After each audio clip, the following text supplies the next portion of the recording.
Okay, I think that's us. I think we're live. Hello? Who's out there? Anybody?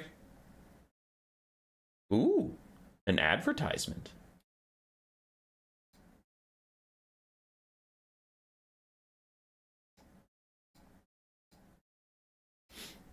I think we're live. Hello?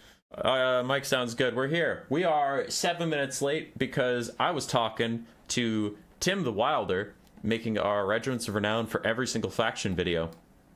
So that's fun, and that's my excuse. Because Tim is a fun guy to talk to, so I get lost in it sometimes. But yeah, that's not what we're doing. That's not what we're here for. We are here for Big JP's weekend Conquest new player tournament. As I pull up the bracket on my other screen, there will be 4 Swiss rounds, I believe. Yes, 4 Swiss rounds, and then a top 4 will be generated from that, and they will play best of 1 through the finals. I believe we catch those live, so I'll cast some replays that people have sent to us before then. And then that is not a new player thing. That is the World Cup. That's different. That's not allowed. Can't be taking all that shit. Okay. This is a new player replay. New player. And then go to the RTK server where they probably have more replays for me. There's that one. And then there's that one. As I stall, because I'm still trying to get all the things. Nurgle versus Korn. That's a little spooky. I expect a blob. I am still a little sick. And that is allowed. I have been sick for a couple weeks. It was getting better. Then it got a lot worse. And now it's getting better again. As I keep stalling. And oh my god, I got all the replays. Okay. Whew! Whew! Look at them all. Tomb King's Beastman, Widow's Skaven. Look at all this. Look at all these things. Oh, that's a Dwarf Hero Hammer. Oh, I hate Dwarf Hero Hammer. Everyone hates it. That's the same replay as up above, but just swapped sides. I see. Okay, so I can delete that one because I don't need it. Any other repeats? No.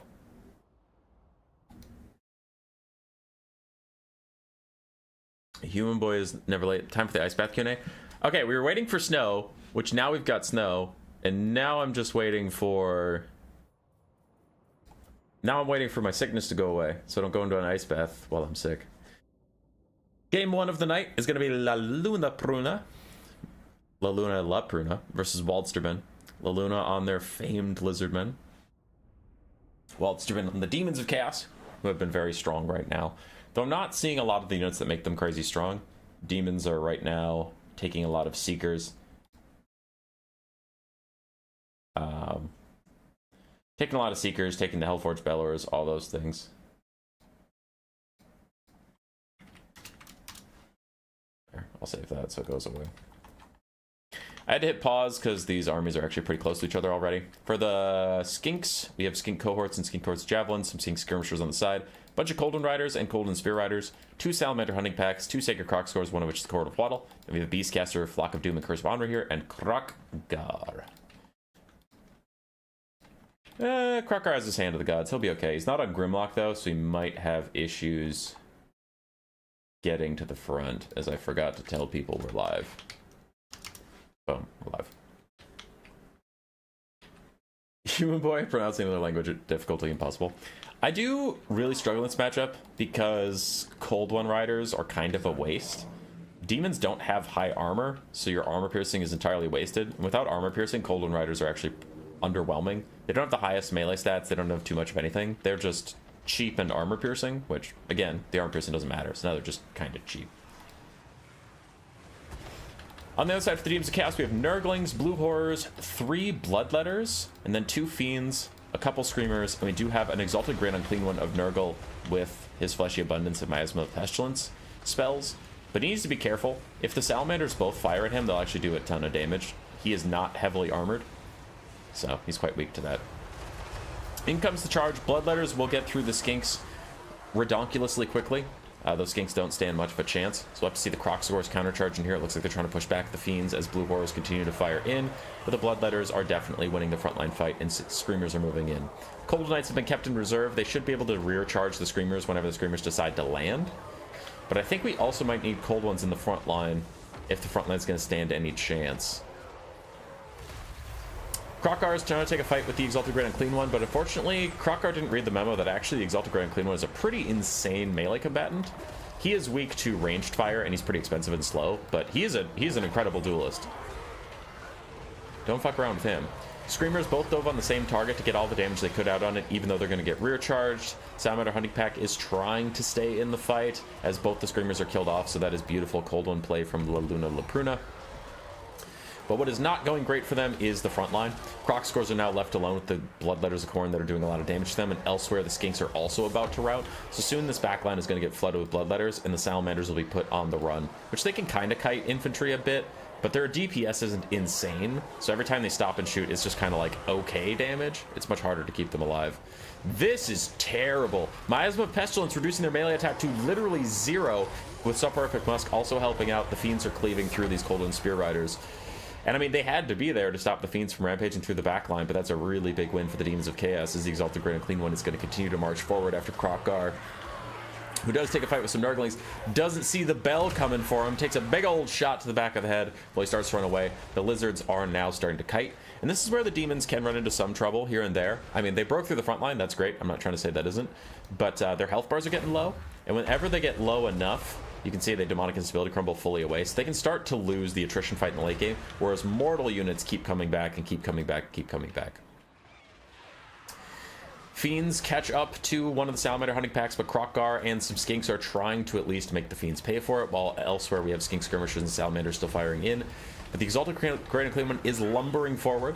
Salamanders have to fall back, go get to safety, and stay alive. Cold One Spear Riders fighting Fiends in the high ground. This is really good, because if the Lizardmen can kill off both the Fiends, they can relatively infinitely kite the Demons of Chaos. Nothing left is fast enough. The Screamers are dead. The Fiends will be dead in that situation.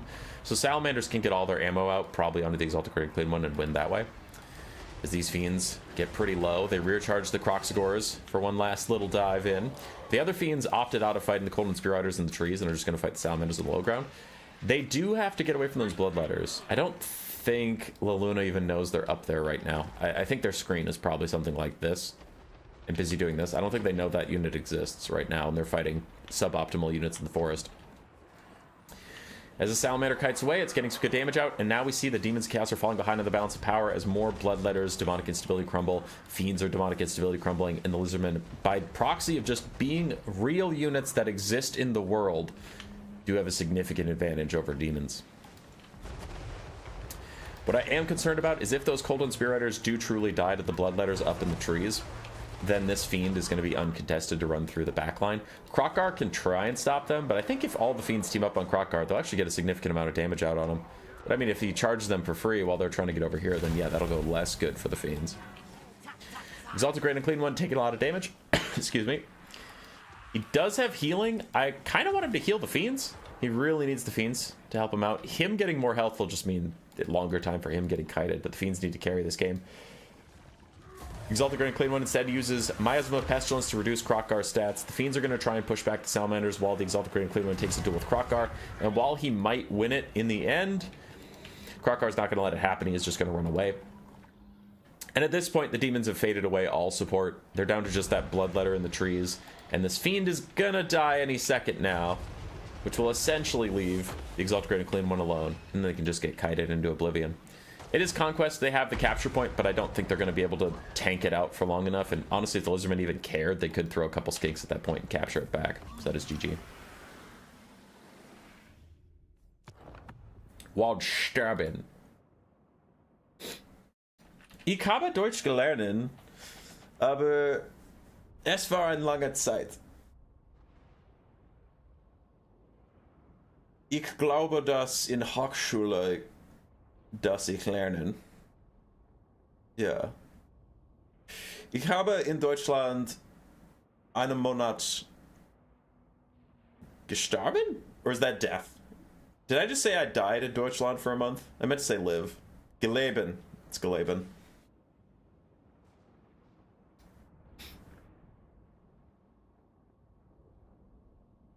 Yeah.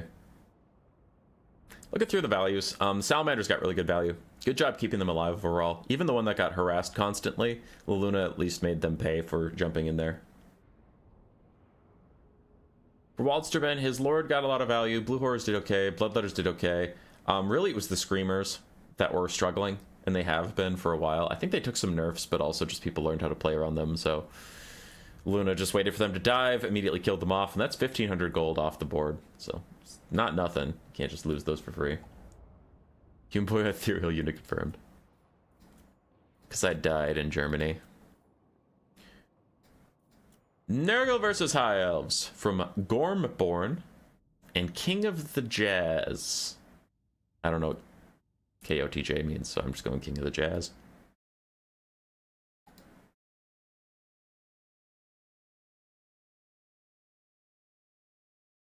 Ethereal Skaven would be strong. I would like Ethereal Skaven. Ethereal Skaven need a special passive that even though they cause terror, they need to be susceptible to terror. That'd be so funny if Ghost Skaven still terror routed. Alright, High Elves versus Nurgle. For Nurgle, we have some Chaos Furies in the background. Rotting Riders, ROR, Frolickers, Bubonic, ROR, Pestigores, Chaos Warriors of Nurgle, and the Festering Stooges. For the High Elves, they have Teclis with a net, and they are immediately use it onto the Rotting Riders. Sisters of Avalorn, Talons of Tor, Kaleda, then Rangers, Spearmen, and Silvering Guard. Signs of Mathlon as well. But this is a big problem. Teclis is terrible on his Arcane Phoenix. I will die on this hill, but he is way too expensive for what he does, unfortunately. Makes your army very thin. We also have Fireborn in the background. Chaos Lord of Nurgle and the Chaos Sorcerer of Nurgle did a lot of damage onto Teclis, pushed him back, while Chaos Furies are going to die for the Horned Rat in the background, stopping the archers from firing too much on these guys as they move in. But the Silvering Guard need to try and hold as best they can, and they'll hold for a while. Man, this High Elf build is narrow. It's not like Nurgle's exactly swimming in units either, though. Festering Stooges are pretty expensive, Rotting Riders are pretty expensive. You have a Lord and a Hero. Pestigores and Chaos Warriors and Nurgle will do okay against High Elf Infantry. Those archers need to be stopped one way or another. Stream Corruption down the side, but Silvering Guard have pretty nasty spell resistance. So Stream of Corruption is not going to be as good as versus them as other High Elf options. Rotting Riders get netted yet again in front of the Talons of Tor, Kaleda, and the Sisters of Avalorn. Still taking a lot of damage, and they are weak to fire damage already, but they get extra weakness from the Talons, so minus 40 against fire damage. They're taking a lot. The Fireborn appear confused. I don't know what they're doing, but they're not doing much of whatever it is. As a Cursed Leper overcast onto these Pestigores, trying to give a lot of melee damage reflection into the High Elves. It doesn't look like it's doing too much, but I guess the armor is nice. I don't really understand melee damage reflection. It never feels like it does anything. As the Rotting Riders are just tanking shots from these guys all day long, I guess they're getting good value out, but it feels like these guys are way tankier than they should be against that kind of fire. Rear charge into the Fireborn, plus the 2 single entities nearby. Maybe he has Rot or Die back off cooldown. He can give that melee damage reflection and leadership. There it is, which he really needed. But an enfeebling foe from Teclis with Spell Mastery is pretty brutal. Minus 31 is tough. And ooh, very nice spellcast, plus a dive in from the Chaos Sorcerer just to stop the Sisters of Avalorn. But in comes the Bound Fiery Convocation of Teclis, beautifully down the line. A little bit of friendly fire, but it hit like 4 Nurgle units, which is really strong. Chaos Sorcerer of Nurgle is in big trouble as the Fireborn start to surround him. Same with the Chaos Lord. The Rotting Riders getting low. Nurgle's having issues, as Nurgle usually does. Just getting through a front line is difficult when you have high melee defense but low melee attack. Nurgle's a weird faction. I poo-poo on them a lot, but that's because they're just so poo-pooable. It's Nurgle after all. They do defecation. But no, I think it's weird to have a tanky and defensive faction when you have nothing to defend. Like, they don't have archers, they don't have artillery, really. So, being defensive doesn't get you much. And then charging with defensive units is hard. Because you can see these Silver Guard are going fucking nowhere. And neither are the Chaos Warriors. The Chaos Warriors and even the Pestigores haven't taken that much damage. But who gives a shit? Because the archers are shooting for the High Elves. For Nurgle, nothing's shooting. You don't have archers. I don't know. I hate Nurgle. I think Nurgle sucks. Fight me. Chaos Sorcerer is going to rally in the distance as the Chaos Lord is falling apart. The Rotting Riders have routed. They'll probably get run off the map or flat out killed. But if they do come back, they have now lost the blessings of the Fly Lords. They don't have their 15% damage resist anymore. Chaos Lord is getting chased off by Teclis. These two archers have fallen back. KOTJ doing a good job keeping those archers online. Good peel for him. Good separation. Just keeping them in safety. Chaos Lord Nurgle's not going to be allowed to come back. Teclis is incredibly fast, so he's much faster than Chaos Lord and Nurgle. Even if he doesn't kill him, he will just walk him off the map. Rotting Riders try and rally. They are regenerating a little bit, and the High Elves are going to try and take the point from Nurgle. It's smart. I mean, there is maybe a situation where Nurgle just huddles up in the late game on the point and uses Fecundity, the tier 2 army ability, to heal up enough. Fireborn getting very low as the Festering Stooges start to use those deadly grenades of theirs on the Fireborn. And Teclis, did you bring Regrowth? Yeah, he brought Regrowth. He should be able to regrowth those guys and save them, but who knows? As the Rotting Riders dive back in with the Sorcerer. Little bit of damage, but their leadership just isn't quite there, especially with the Chaos Lord about to go off the map. It's going to get even worse for those guys. My voice fails me.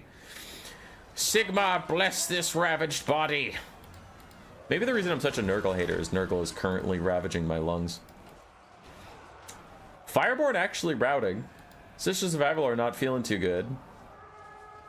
Hold on, Teclis, you need to hurry the fuck up because you are so much of the balance of power. You can't just be dicking around with a Chaos Lord. I still think the Hives are going to win this game, but I'm getting concerned. There we go. Teclis finally got the Lord off, and that means the Rotting Riders will probably route, and if the Rotting Riders route, they'll probably take this guy with them because nearby allies routing will take care of those. No, they rallied. Lord fled recently. Enemy routing is helping him enough. So 2 archers getting pushed off for the High Elves, keeping Nurgle in it just by routing near them. Fireborn are trying to line up a rear charge. Still have the Festering Stooges healing themselves up. Still have some Chaos Warriors and Pestigors. Holy shit.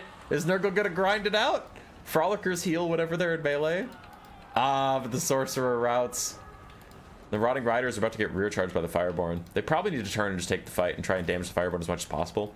25 models, but only 1,000 HP. Those guys can lose models super quickly, and you need to get them down before Teclis regrowths them. Because honestly, an overcasted regrowth on the Fireborn might be enough to just army loss this game. Fire Convocation. Does Nurgle see it? Nurgle sees it, and he's trying to dodge, but he's dodging with it. He's dodging down the line there. He starts to run the correct direction, but he takes a bunch of damage. Where's the regrowth from Teclis? Because the regrowth on the Fireborn just army losses this. Sword of Teclis. There it is. Does the regrowth win it, or is Human Boy an idiot? Bounce power's getting a little risky there, Nurgle. Is the Fireborn, the super expensive cav, are getting a bunch of HP, Nurgle? Oh, it's army losses. Holy shit, he was right. I know you're getting sick of the bit now, or when I'm right about something, I gloat about it. And you're like, yeah, Human Boy, we get it. You're right. Well, maybe you shouldn't get mad at me for being right, and you should get mad at yourself for being wrong. Hey, Trogdor.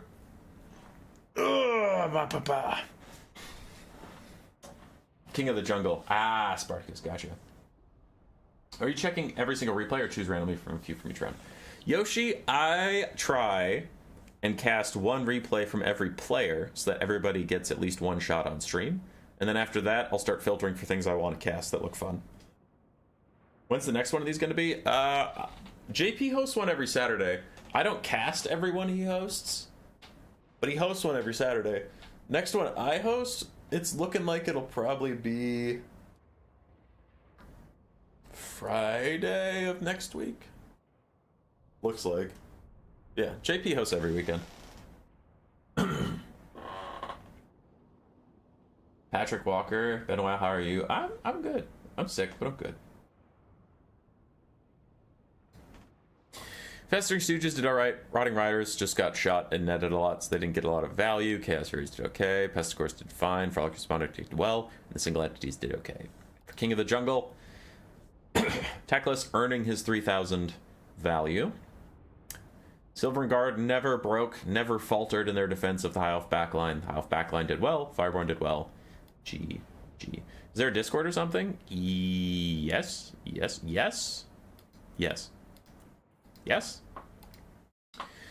So for my Discord, sorry, this is a invite for the RTK Discord where this specific tournament is being held.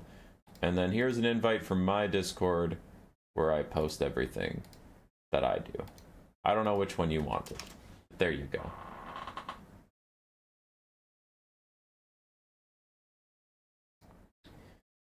Patrick Walker, I thought you were someone else. I thought I knew who you were on Discord, but that sentence doesn't make sense for who I thought you were on Discord.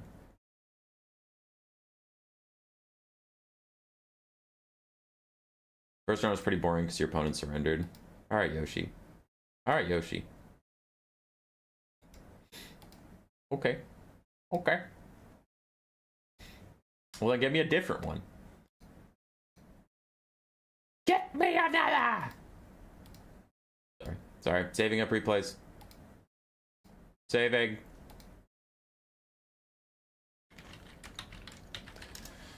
I labeled one cast because someone said it was crazy.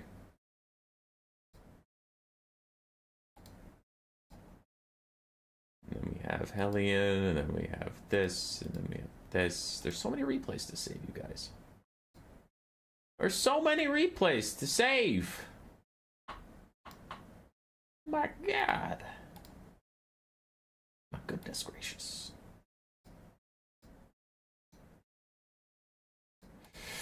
Alright, too many people playing this video game. Let's do this. Kukinko versus Potato. More Nurgle? We just cast Nurgle. I'll come back to that. We have Sormier versus Power. Why not?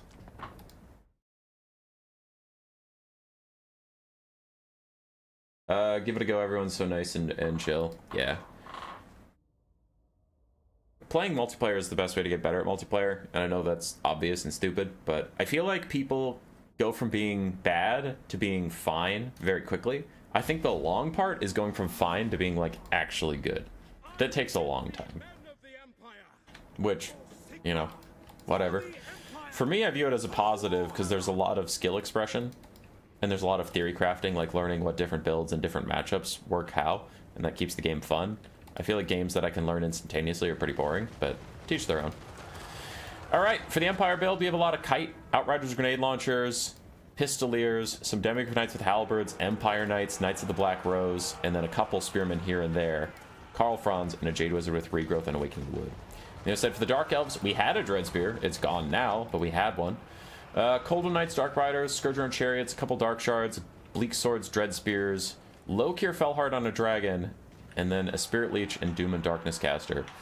This Dark Elf build is going to have a hard time if the Empire micros correctly, because they just don't have a lot of agency. They have a lot of infantry that are going to get cycle charged or kited around. So the Empire's goals are to take out the enemy cavalry, which we can see here they get a beautiful engagement with Karl Franz and Demigryph Knights. They want to take out the enemy mobility, then they'll probably prioritize the enemy infantry. And once you do that, you'll just have, enemy ranged infantry. And then the late game, when there's just enemy melee infantry left, you can cycle charge them as you need to. Demigryph Knights get swarmed by Coldon Knights. This is probably a very bad engagement for them. They're technically a better unit, but half of them are distracted by the Dark Riders, and the Coldon Knights are fully focused on the Demigryph Knights and getting a very good surround. The Demigryphs are taking a ton of damage in this engagement, and their spears coming up to help out. Dark Elves are going to have to leverage their infantry advantage to take some fights with cavalry on top of their own infantry support and to take the point, but it doesn't look like that's going to happen. They took their cav and they had a fight very far away from their infantry support. So the Empire brought most of their build to participate in that battle, while the Dark Elves had just a couple units here and there. Similar here, this was a good engagement for the Cold Knights and they're trading fine. But again, the Dread Spear should be here helping out. Instead, they're trying to chase off those Empire Knights that aren't in range at all. Lokir keeping Franz honest is quite nice, and the Dark Elves took the point, which they definitely needed to do. But there's too many gaps appearing, so we can see these Demigryph Knights with Halberds. Lances couched as they run down the Dark Riders. Now the infantry are starting to collapse in and maybe try and peel the Demigryphs back, but they shouldn't have been allowed onto the Dark Shards in the first place. The Dark Elves are just getting drawn out around the map, and any gap the Empire needs to abuse. Empire Spearmen getting good damage on the Sorceress of Death. Poking and prodding her. Low melee defense, low armor. I mean, it's just going to take a lot of damage from those spears. The Empire does have a good lead on the balance power nice and early. As Outriders grenade launchers trying to mess up the Black Ark Corsairs. Nice breath attack in from Lokir, though. Damages the Knights of the Black Rose. Still grenades are firing, though. Damn. Take that, Dark Shards. Lokir lands on the grenade launchers, forces them back as the Spirit Leech hurts Karl Franz while he's getting regrowth. That is one thing that maybe could be concerning for this Empire build, is there's a lot of targets you want it to heal. and regrowth has a long cooldown. It's only single target, so both your Demigryph Knights are fucked now. They can't be regrowth to a meaningful degree. Franz's heal cap is going to be approaching, so really your next regrowth is maybe for these Knights the Black Rose, I guess, as Outriders continue to kite. I don't know if the Dark Elves have enough gusto left to stand on the point and hold it for a while, but that could be their attempt to win, is just letting the Empire kite you as much as they can, but eventually they have to contest the point. And you still have Lokir, a big healing duelist dragon who's currently flying on the ground, which looks kind of funny. Grenade launcher's running low on ammunition. I guess the Dark Elves are running low on bodies to use the ammunition on, so potato. Pistoliers don't do that much damage to Lokir. Outriders are trying to do damage to Lokir. Look at all these bullets flying. Slowly they are getting any value at all.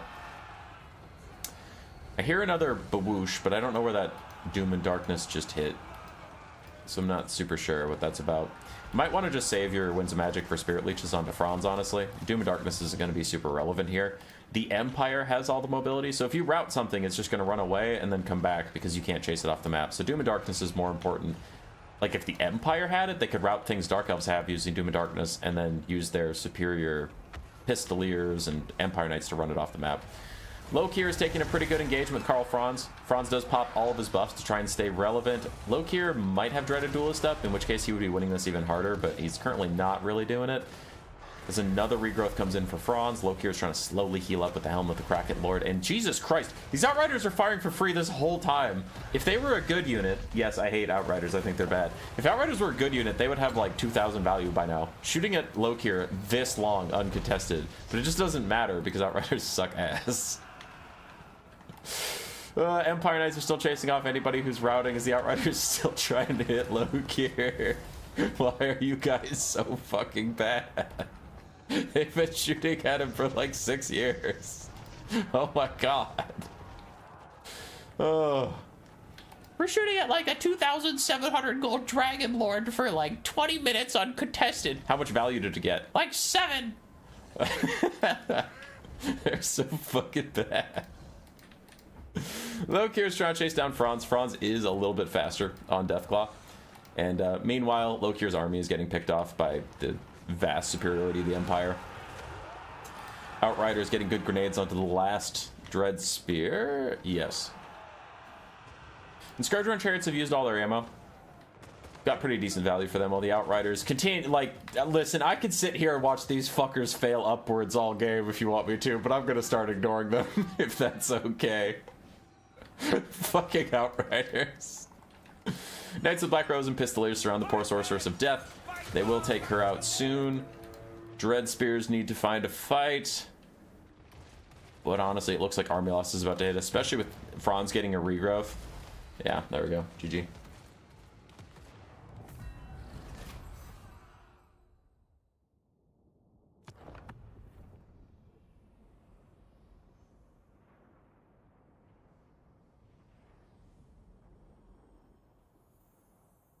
I agree, the same games like Halo and Halo Wars 2, the game is def toxic.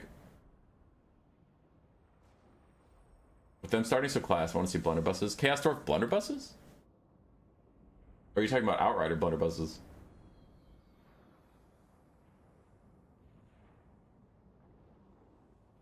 Sorry, I'm reading chat for a second. Outriders is accurate with Rattling Guns. Dude, Rattling Guns are somehow more accurate than Outriders. Highly expected Outriders W. Is it a W? Is it a W that they got 1,200 value for, like... Here's the thing. As much as the Empire player babysat them, got them perfect targets, kept them safe and all that stuff, for a ranged unit to only pay for itself 1.5 times is insane. That's insane. The Empire player should have been rewarded a lot heavier for his investment in those Outriders if they were a good ranged unit. For power, Lokir and the Deathcaster did alright. There's just a bit of a build mismatch where it was like an over-reliance on infantry. You can see the Colden Knights did pretty well. Well, I guess that one's the one that got beautifully surrounded by Psalm. Like, he just crushed that one. But the other Colden Knight did well. Scourge Runner did very well. Dark Shards did okay. But any of the melee infantry just got run over by Cav and kited out. What happened to Outriders? They got changed to being a carbine unit instead of like a rifle unit, so they have less damage, but they fire faster. But then more of those bullets miss, so overall they took a pretty bad DPS nerf. Having less bullets that do more damage, but with higher accuracy, is better than having a lot of bullets that don't do anything.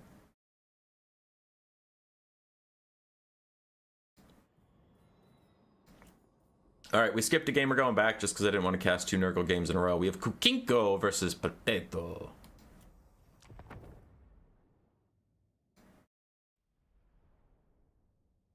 Nurgle and Khorne. OG grudge match. Is that triple chosen with great weapons? Oh no, Kukinko! Kukinko, no! Those are skull cannons! Oh no. Alright, you're about to see skull cannons get like a billion value on these chosen. Quadruple Marauder Horsemen throwing axes of Nurgle, 3 Marauders to great weapons, 3 chosen with great weapons. Then we have 2 Chaos Warhounds who spawned in the Vanguard. Then we have a Chaos Lord and a Sorcerer with Fleshy Abundance.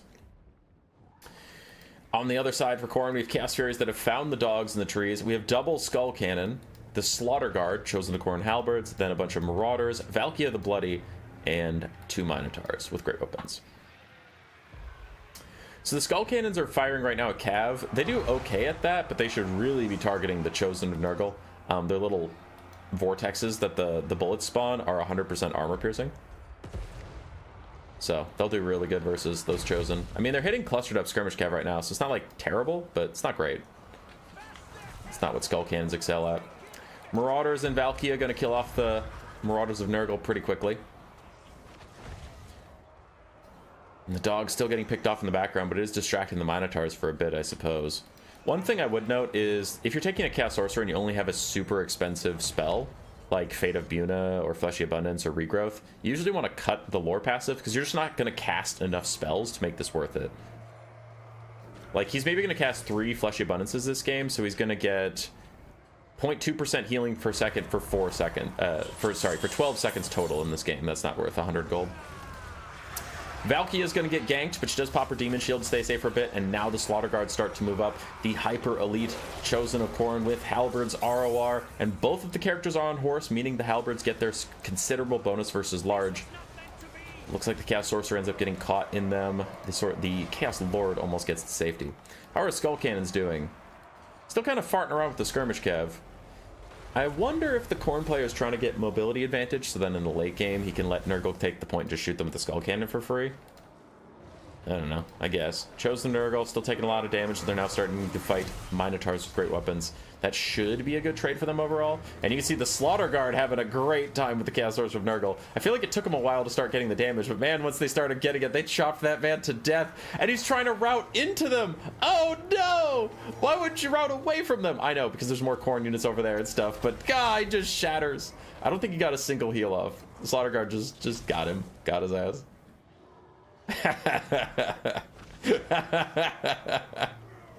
They have almost 2,000 value. Fucking got him. Alright, these chosen about to die due to Valkia and the Slaughter Guard and all that. These other chosen great weapons still trying to chase down the Slaughter Guard. Nurgle is moving up to take the point. They no longer have a caster, so they can't out-heal Khorne, which is going to be a bit of a problem. And the Skull Cannons starting to target the chosen, though the first one did miss, making me look like a fool. It's fun to watch the Outriders shoot fast. That's true. I also like to watch things die when I shoot them. There's the first real vortex. Ah, juicy. Juicy, flaming, dying chosen of Nurgle.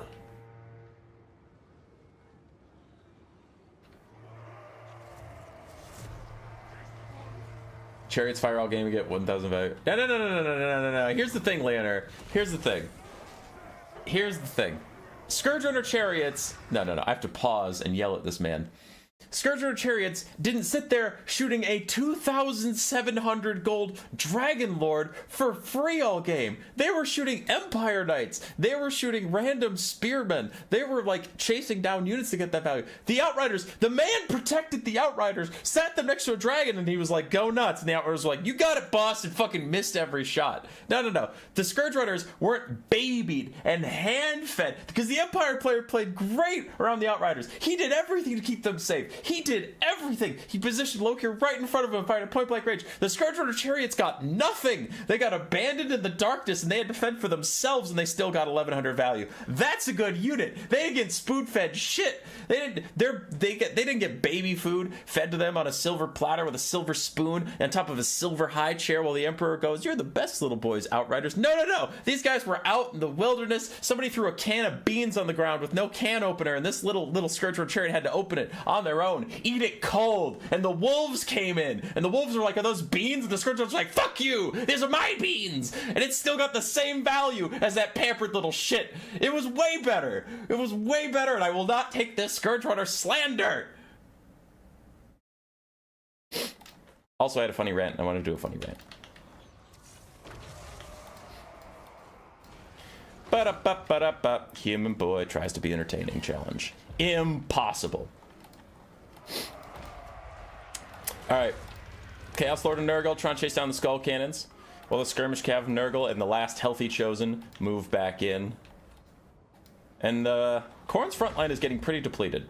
They really only have the Slaughter Guard that have good HP left as far as front line goes. The Marauders are pretty dang low. They're all very damaged.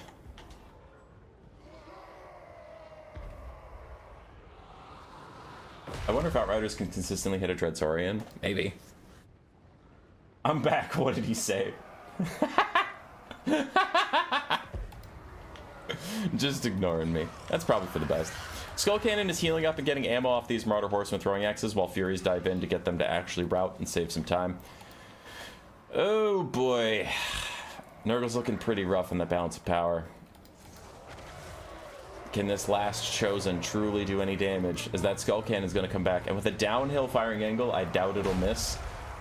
The Skull Cannons usually miss if they fire over a unit, but at a downhill angle, the projectile should already be moving downwards, which should help it actually quite a lot. Rot or Die is popped, giving melee damage, reflection, and leadership. Minotaur's getting a little low, and more Marauder Horsemen throwing axes harassing the Skull Cannons. I feel like I might just be wrong and stupid, which it's happened from time to time, but I feel like throwing axes do less damage than they used to. I haven't noticed the throwing axe cav really do significant damage in any of my games in quite a while. Even Centaurs. Centaurs with throwing axes, I just start to use them because they're an incredible melee unit, not because of their throwing axes. But again, maybe I'm just being dumb and stupid. It's happened before. The last of the Chosen and Nurgle try and catch the Slaughter Guard, and Minotaurs, who don't seem to be interested, they are running away as there we go. The Skull Cannon's getting the good chip damage that they're known for. Still haven't gotten that much value on that one, as he's been forced to kite away. The other one too. So I guess the Marauder Horsemen throwing axes have done a good job of protecting the Chosen of Nurgle. As we're getting some friendly fire here from the Skull Cannon up top. Come on, give me one good shot. Give me one good shot. What is wrong with you? Why are you almost exclusively hitting the Slaughter Guard? Are you some kind of asshole? Stupid Skull Cannon. It's gotten some damage on the Chosen Nurgle, but it's actually fucked over the Slaughter Guard like way harder. And the Chaos Lord Nurgle takes out another Skull Cannon. Oh no. Spear Slop near down the side. Valkia says, fine, I'll do it myself, and Thanos snaps these guys as the Slaughter Guard continue to fight it out. The Chosen Nurgle getting rear charge, probably going to rout any second now. When they do, they'll probably trigger army losses? No. Chaos Lord Nurgle was enough to keep army losses at bay. Alright. Alright, rare Human Boy L. Appreciate it while you can. So you have throwing axes running away from Minos. Do they throw? If they throw, do they do any damage? No, no, we won't throw. No, no, we won't throw. Do you just have fire at will off, or why are these guys actually not throwing?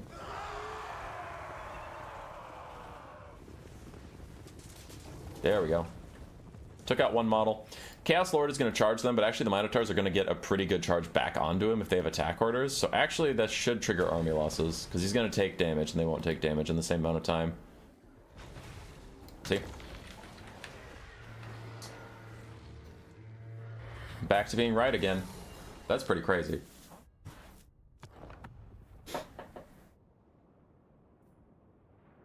Sometimes Skull Cannon seem to have the accuracy of Luminarch and just forget which team it's on. Yes. Good game there, actually, from Kukinko and Potato. I thought Potato was going to win by much more, to be honest. Looking at the builds loading into the game, it was looking pretty doomed, but Marauder Horseman did a good job keeping the Skull Cannons distracted. Whether that was player choice by Khorne or good play by Nurgle, kind of 50-50 on that one. But he did a good job. Chaos Lord was impressing me with how much damage it was doing. Chosen got as good of fights as they could. Yeah, I think the biggest oof was the Chaos Sorcerer Nurgle slipping and falling into the Slaughter Guard and like instantly dying. That was a pretty bad way to start, so then Nurgle had to play that whole game without a caster. And when you're fighting Khorne, I mean, a caster is your entire advantage. Buff Nurgle, nerf Skaven. I would agree with that. It's not all I would do, but if I only got 2 changes, yeah, those are fine ones. Skaven are very strong right now. They can take nerfs. Nurgle's pretty weak. They could get some buffs. You didn't expect that, did ya? You thought I would have a conniption. Alright, let me pull up more replays. Kaiser Wanderer. So it looks like most people are done with round 3. There's 4 Swiss rounds, and then we have some semifinals and finals to go cast, and those will be live, most likely, unless it's laggy, then I'll back out and do the replays. But we'll keep casting Swiss stage stuff for a while. Let's try and find some people we haven't cast in either games yet.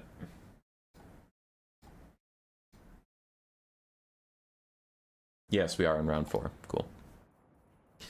So this Kaka guy, I really don't want to cast a Hero Hammer, so I'm going to see if there's another game from him that's not Hero Hammer. I'll do it if I have to, but if I get to choose, I would like to not cast Dwarf Hero Hammer ever in my life. Cast. Oh yeah, this is the one that people said was good. Okay, yeah, we'll do this one. I mean, it still has Dwarf Hero Hammer, but the player told me it wasn't bad, so I guess we'll do that.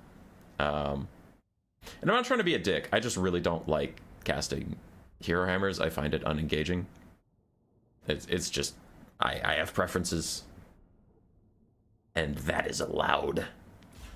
Yoshai versus the Dwarves. Wood Elves and Dwarves. Glade Riders, Loud Riders, a lot of mobility here for the Wood Elves. Then we have some Dryads. Triple Waywatcher, should do a lot of damage. Then we have Glade Order, play a Prey of Anathrema, and Arrows of Kronos. Then we have a Branch Wraith with Melkoths and Earthblood. The other side for Zadawi, 1 Bolt Thrower, Thork Ironbrow, a Dragon Slayer, and Gargrim Iron Fist. And then we have a backline of Quarrelers, the Grumbling Guard, more Dwarf Warriors, Iron Drakes, and Thunderers with Grudge Rakers, including the Grim Delvers. Recently made a dwarf build guide with Gotrek Starbreaker, and he was singing the praises of the Grim Delvers. We'll see how they do in this matchup. I don't think this is exactly what Gotrek wanted them to be used for, but it is what it is. Thunderers try and get some shots off, but the Waywatchers just kite away, and now the front line has gotten ahead of them. So I don't know what the Waywatchers are really going to shoot at. This is a lot of shielded dwarves. The Quarrelers are all shielded. I suppose they could snipe out the Iron Drakes pretty easily. Iron Drakes aren't shielded. Grumbling Guard aren't shielded. Single entities are pretty hard to snipe out. Thoric has very strong resists, and then the foot characters are on foot, making it hard to hit them. Iron Drakes get a good sideways blast down some Dryads. Dryads weak to fire damage, and just not generally that strong of infantry, so the blasting charges get a lot of damage. Follow up with the blunderbusses, but the bolt throwers have been left on their own. I would like to see some form of Wood Elf Cavalry go back and take care of those guys for free. And the Dwarves generally actually just left their entire back line to rot, so I'm a little concerned about that. Now the Thunderers have their backs turned, so their bronze shields mean nothing as the Waywatchers getting rear shots onto these Thunderers. That's pretty bad. Killing off the Dryads is nice, but a couple misplays here from the Dowie might cost them. As Dragon Slayer's moving in, the Waywatcher's getting a lot of damage onto a lot of things, but in comes the Prey of Anathrema, removing the missile resist that Thork had, so now he's relying entirely on 25% physical resistance, which is not enough, and the Waywatchers are going to get a lot of damage out onto him. So good start here for the Wood Elves. It was looking pretty Dowie favored as they move forward, but yep, the whole Bolt Thrower gets taken out by the Glade Riders. And the backline Quarrelers took a little bit of damage, but actually Wild Riders don't have the most armor-piercing punch, so the Quarrelers' 80 armor seems enough to actually just keep them safe, while the Longbeard ROR goes back and helps them out. Thork is very close to dead. At this point, you've committed so much to him, I do think the Waywatchers have to finish him off, otherwise what was the point? But a nasty Iron Drake shot onto Waywatchers. That is a very expensive archer unit to take that much damage from the Iron Drakes. Thork's still alive with 500 HP. The Wood Elves really want to take him out, otherwise all this time was wasted. And now Glade Guard rally. Glade Riders, sorry. Everything's a Glade something.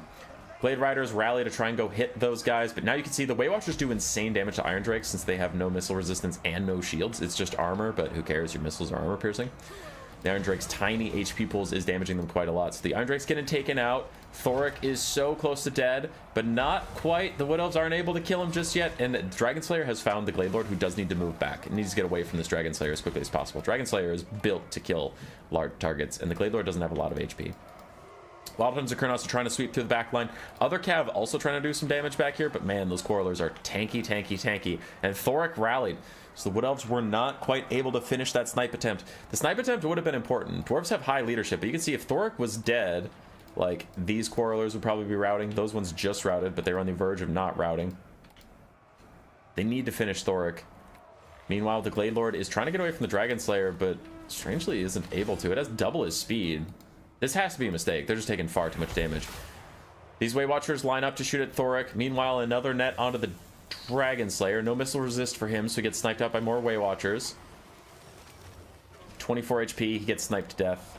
A Slayer's death covered in Wood Elf arrows. So Thoric is gone, lowering the leadership of all the dwarves, making this backline much more manageable for the Wood Elf cavalry to take out. We can see this Quarreler with above half HP, honestly 3/4 HP, is thinking about routing because Thoric's dead. That is meaningful. Weight Watcher is still trying to kite it out, as is the Glade Lord, but the dwarves are ticking up on the capture point. Dwarf Warriors almost catch these other Weight Watchers. The Weight Watchers, I'm not sure if they want to use their ammo on those Dwarf Warriors or not. You know, high armor, silver shields, all that stuff, but there's not a lot of great targets left. It looks like they're going to try and snipe out Gargrim, and they are getting decent damage onto him. We have one more Prey of Anathrema that could be used on him. The only thing I'm worried about is just raw bodies the dwarves still have. Gargrim's going to die in the next volley, but Weight Watchers are running low on ammo. The Wood Elves, besides having Weight Watchers, aren't feeling too good HP-wise. The Grumbling Guard are going to be a big fucking problem. I think the Weight Watchers, perfect world, the Weight Watchers need to turn off fire at will, walk really close to these guys, and fire all their shots at the Grumbling Guard. Otherwise, they're going to have a very bad late game. Beautiful charge. The Wild Hunters. Kurnoss did a lot of damage to those Quarrelers, even though the Quarrelers were running away. But that's probably the last ride of the Wild Hunters, as the Grumbling Guard should finish them off, or at least take them low enough they're not going to be a significant force in the rest of this game. So Wood Elves have the mobility advantage. They can chase off anything that routes. Anything that routes should not be allowed to come back. But still, the timer is ticking up. The Wood Elves are running out of time to deal with it. 4 volleys left on the Weight Watchers. They are shooting at Dwarf Warriors as they run away. Another Weight Watcher has 14 ammunition, but it's been depleted to the point that it doesn't have that much DPS left. And the final Prey of Anathrema is there. There's not a lot of things with missile resist left, though. There's the Grumbling Guard and this Quarreler get back to back. Grumbling Guard provide AoE Old Grumblers? No, it's just for them. Affects allies in ranged all, so they should be getting the Old Grumblers. Yeah, they are. So the Old Grumblers are getting these Quarrelers back to fresh, where their leadership will be healthy, their stats will be better. Weight Watchers still have 4 shots. They need to, yes, yes, target the Longbeards. Beautiful volley from the Weight Watchers. I would honestly like to see the Prey of Anathrema. Not that the missile resist matters, but just to net these guys in place, make sure they have no attempt at dodging. No, don't shoot at the shielded Quarrelers. Who gives a fuck about them? Kill the Grumbling Guard. Ah, shit. 2 volleys for the Weight Watchers left. We gotta kill those Grumbling Guard, you guys. We gotta do it. As far as the dwarves go, they gotta move to the point. They gotta make sure that they can't get capped. No cap, no cap. For real, for real. Honestly, all the dwarves need to move back to the point. Really use the Old Grumblers to get all of your vigor back. You can see these guys are tired, tired, very tired. No! Prey of Anathrema, but then you shot your last volley at the Quarrelers. What else? Why? What else? Why would you do this? I'm mad. I'm mad and upset. Wood Elves are ahead on the balance of power. I don't know if that's going to be the case. The only thing I could see is that the dwarves are split up enough that you could maybe get a good surround on the Grumbling Guard and do some damage and run away. If these Dwarf Warriors were more grouped up at the moment, that would be a lot harder to do. Grumbling Guard trying to fight back, trying to get some damage out. Weight Watchers now just weak little Wood Elf piss ants as far as melee combat goes. Does that Branch Wraith have orders to come back here? Because we could use some Melkoths, we could use some Earthbloods. I wonder if the Wood Elf player even knows their Branch Wraith is still alive, to be honest. Blade Riders starting to falter in their quest. Glade Lord charges straight in and is getting cleaved down by the Axe of the Dwarves. Since he charged in, he's lost about 250 HP. He's trying to back out. Dwarves still have the command point. What's going on over here, lads? Hey! Hey! Get back in there!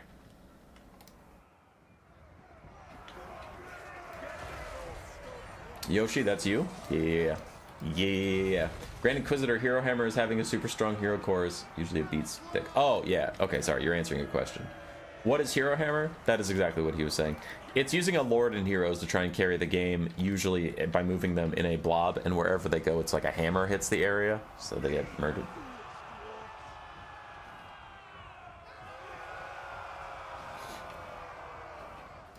Alright. Dwarves like it, Skaven use it too? Nah, Skaven Hero Hammer is not very good. Not recently. Some people still try and use it, but it's not very good. Grumbly Guard's still getting cycle charge, but they're trying to hold on, and that timer is getting to be a real problem. The Branch Wraith and the Dryads not coming back to the fight makes me wonder if this replay is bugged for some reason. Or if the player truly forgot they're out there. But I'm like, are these units in the real game, were they dead? And now in this game, they're just standing around because in the real game, they're dead? I don't know. Grumbly Guards still hold on, though. They're only winded after all this time, and that's the power of that old Grumbler's Vigor. You can see that they'd probably be routing if it wasn't for that. Still, they hold on. Glade Lord charges back in, takes a bit more damage, and runs away. Dwarves still holding. Comes from, pretty sure, 5th edition Fantasy Heroes was super powerful. Tabletop stuff. Good cycle charging in from the elves. The Longbeards not quite given up yet. Other Dwarf Warriors also holding on for now. Waywatchers starting to die off. And those Longbeards, their leadership, like, bar is super low, but they actually have 15, which is decent considering what stage of the game we're in. But they finally break, and that'll be army losses. The elves win. Even without their Branch Wraith, who they left in the distance. Yoshi, don't do that. Remember your Branch Wraiths, kids. Good value from the Waywatchers and the Cav. Decent value from the Lord. Branch Wraith looks like they got YOLO'd into a fight and died pretty quick because they got routed. We saw them rally off in the desert. For the Dwarves, their Hero Hammer got kited and sniped.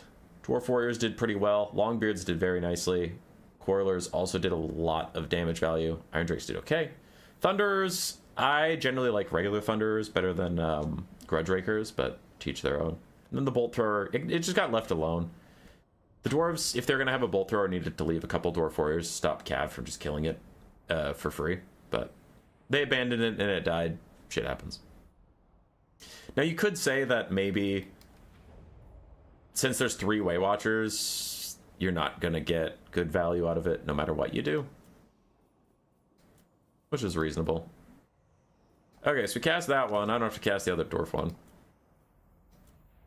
I got from context clues of the players typing to each other that it wasn't a very good game anyway. So I was also avoiding that. People still in round 4, so I have time to cast another replay. Let's look for more names we haven't seen. There's Yoshi and Voodoo. Yosh just said in chat a bit ago that that one wasn't good, so I'll skip that. Pizu and Hellion. Have I cast any Hellion? I don't think so, because they're playing Beastmen. I haven't cast any Beastmen yet today. I haven't cast any Tomb Kings yet either. Let's do it. I'm gonna grab a beverage. I'll return when I want to. You can't make me.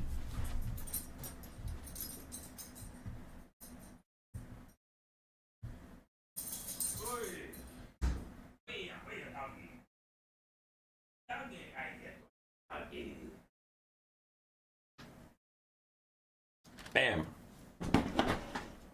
I'm back.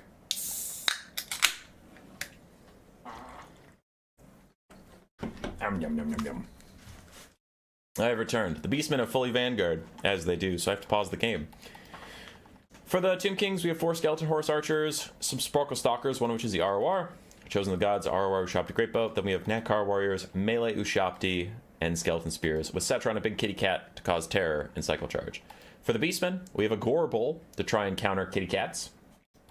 Bloodbrute Behemoth, also to counter large monsters. Malagor with Enfeebling Foe and Doom and Darkness. I would not recommend taking Doom and Darkness versus Undead because it is very hard to get them to negative 55 leadership, and it's just too gimmicky. And they don't route, so I don't know. I just do Flock of Doom, personally. Ungor herds, Ungor Siberian herds across the front line, so a lot of chaff. Ungor raiders to get some free firing over the top, and then a bunch of Centigors and Centigors throwing axes. It's fine. I generally think the Tomb King's build here is a little more competitive and like strong. I like the Gorbel tech. I think that is pretty neat. It could have some use here. I disagree with some of the infantry choice and the spell choices, and I think that could matter a lot. Because with Centigors, you honestly need Centigors of Tzeentch or Centigors with great weapons, because if Cetra and the Necrosphinx, like the 2-cat build, is running through your backline, you need mass to stop them. So you need the Centigors with armor piercing, or you need Minotaurs. Centigors regular, I mean, they're just gonna surround the cats and do no damage. So they're trying to flank as the Horse Archers fire while running away, and the Sporkle Stalkers move up. Good spearmen in the way, stopping the Centigors, getting a lot of value, and those throwing axes are up there. Tomb King's moving an awful lot of troops towards that, though, and like firing up over a hill through some trees is not going to get that much damage, and your Sporkle Stalkers are probably going to get line of sight blocked. So I'm not loving the allocation of ranged resources right now. Cetra running into the Gorbel, and Bloodroot Behemoth realizes he wants none of that and retreats, but the Tomb King's front line is pounding through the Beastmen right now. And already the Ushabti are onto the Archers. The Archers going to get shut down quite quickly. I'm very scared for the Beastmen. Bloodroot Behemoth with only 70 armor and no missile resist, no shields of any kind. Skeleton Horse Archers would also do a lot of damage to him, but it looks like the Chosen of the Gods are just trying to cluster arrow his ass as Sepulchral Stalkers move up as well. Spear's going to get in the way, so Bloodroot Behemoth about to take a lot of damage. I don't know what the Centigors can do. They've got to find a way to get past the infantry and get into melee with the Skeleton Horse Archers. That's where Centigors will really shine, but it looks like the Tomb Kings are just winning everywhere. Tomb King's shooting is still online, their front line won, and their flanks are secure. And the Beastmen are just slowly falling behind on the bounce power, but also on the battlefield. Honestly, I think the battlefield situation is worse for the Beastmen than the bounce power indicates. I am very concerned. Cetra said I agree in the middle of my statement, which makes me correct and right in all ways. The Bloodroot Behemoth is about to get taken down. He's below half HP. His leadership is faltering. He's still getting shot by Sporkle Stalkers and Chosen of the Gods. The Sporkle Stalkers turn and fire at the Gorbel, doing pretty darn good damage on him as he retreats. That was a couple volleys taking about 1,300 HP off that Gorbel, who now charges into other Sporkle Stalkers. The Bloodroot Behemoth and the Gorbel turning on to Sporkle Stalkers could be very good for them. Could take out two of the Tomb King's powerful ranged units, but I don't know. The front line getting pushed back is really brutal. Like, I don't know what kills all these Ushabti and Skeletons in the late game. Centigors and throwing axes are trying to kite it out. They're doing okay damage versus the Ushabti. It's going fine. For now. Skeleton Horse Archers have returned. I like this a lot. Please shoot at the Bloodroot Behemoth. Don't shoot at Malagor. You're never going to hit him. He is teeny tiny, and he has missile resistance. Just shoot that thing. Shoot the big giant thing. Get rid of it. It's routing. Gorbel's almost routing. Cetra is cleaving through a bunch of infantry and just trying to get rid of those guys. Cuts off a charge just as I start to see it, because fuck me, I guess. There goes the Gorbel. Centigors have rallied, and they get behind the Chosen of the Gods, but with 4 Horse Archers nearby, looks like the Centigors are going to get picked off. It's going to be a Tomb King's dub. Just tuned in, are we winning? Of course we're winning, man. It's Total War Warhammer content on the weekend. How are you not winning? Spotify just got done with your game? Nice, dude. Nice. Love that for you. Gorbel's trying to charge back into Sporkle Stalkers. They get one last little shot on him before he gets into melee. And look at these poor Centigors. They're surrounded. They're getting shot by archers. They're getting chased by Ushabti and random skeletons. They just have nowhere to go.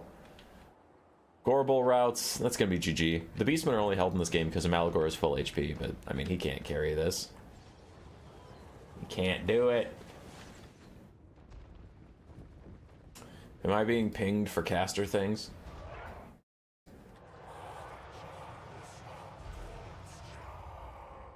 No, not yet. I was making sure I wasn't missing, like, semifinals where they were waiting on me or something. At this point, it's all over but the crying. There's no way Beastmen can win this. There's too many troops. There's too much left. There's too many men. There's too many people making too many problems. An army losses comes around. Tell me why this is the land of the Tomb Kings. Why? Wah! And these are the cats with something. I don't know. I lost the thread. I lost the plot. Look at that Chosen of God's value. Look at it. 3,000 value.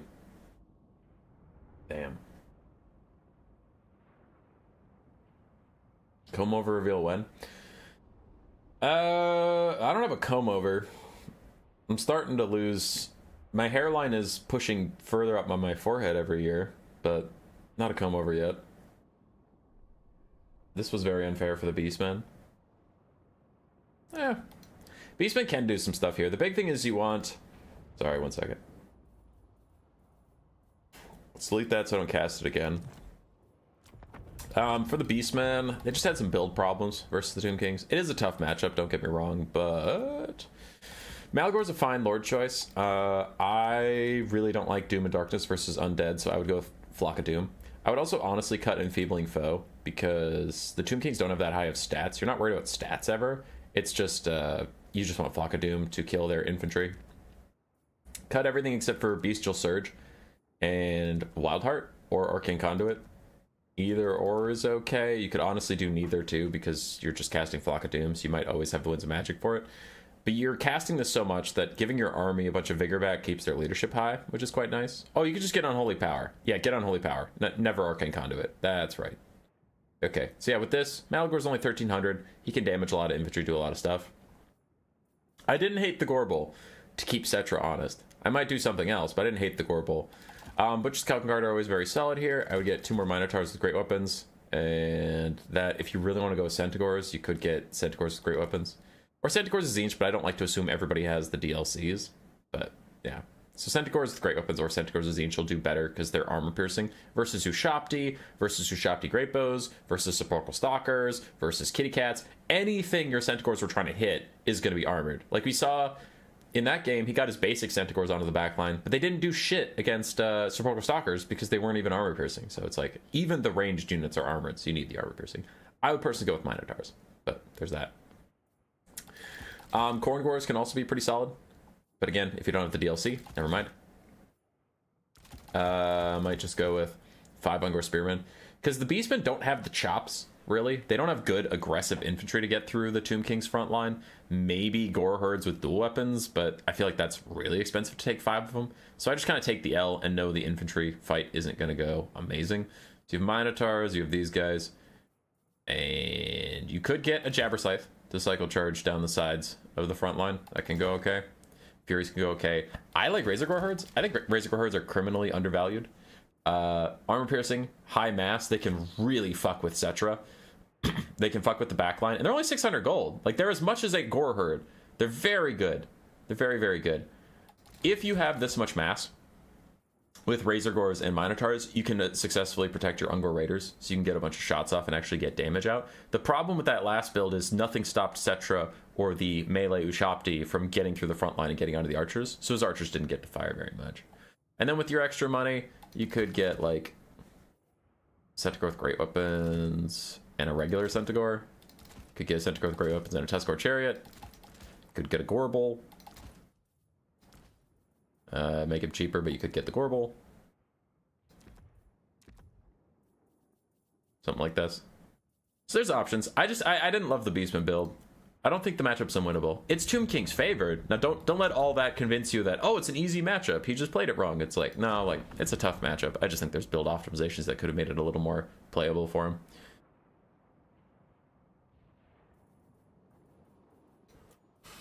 So there's my answer. All right, we've seen both these players. I'm just looking for anybody I haven't cast yet at all, so that everybody gets a chance on screen. I think we've cast Hellion. Didn't we just cast Hellion? I think. I haven't seen either of these players, so let's do it.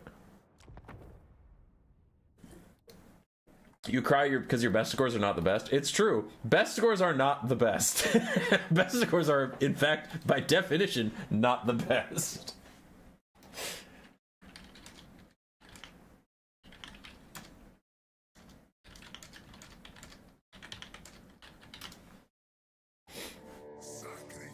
All right, so for VM, Pasha, and then the Skaven player, Bobdo68. Tomb King Skaven, a matchup that used to be quite Skaven favored and is now either turned Tomb King's favored or even. I haven't gotten to play it enough to like really crack into the builds, but yeah. Tomb Kings are scary. We have Cetra on his cat, a bunch of skeleton horsemen, skeleton chariots, a lot of skeleton warriors, Nehekara horsemen, Ushabti Great Bow ROR, more Nehekara horsemen. This is roughly the build I was expecting. I honestly don't even see the Ushabti Great Bows ROR anymore, but it's just like as many unbreakable cheap infantry as you can and as many cheap mass pieces as you can, and you just run over the Skaven lines. But like I said, I have some theory crafting about how to handle that. For the Skaven here, we have the Avalanche Mortars, Natty Booba Sharpshooters, a bunch of Rat Ogres, a Warp Lightning Cannon, Clan Rats and Skaven Slaves all over the place, an Ikit Claw with not Flensing Ruin. He brought Death Frenzy and Warp Lightning. We have some Night Runner Slings as well. I don't love Night Runner Slings as a unit, and I think this Skaven build is going to run into the problem of why a lot of people think this matchup is now Tomb King's favored heavily. There's not enough mass here, so I think the Rat Ogres aren't going to be everywhere at once, and you're going to see things like this. Skeleton Horsemen getting through, Cetra and the Chariots might get through where they charge, more Nehekara Horsemen piling in, and the Chosen of the Gods still take out the Avalanche Mortars pretty quickly. More Nehekara Horsemen charging Rat Ogres, and the Skeleton Chariots blitzed right through Skaven Slave Spears, and they're now into the back line. This is going to get pretty tough for the Skaven. With this much ranged, they want to get ahead early, and they did a little bit, but it's definitely not going to be enough, so I think they're about to get attritioned out, as they usually do. Natty Boobos are going to finish off the Chosen of the Gods, which is quite nice.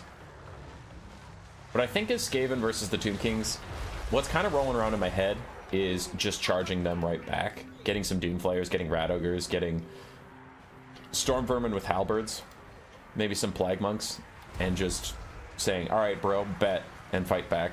Because the Tomb King's stuff has pretty bad stats in melee, so if you're just full melee and they're full melee, you'll maybe win. But again, I need to play it more. I need to really sink my teeth into the matchup to know.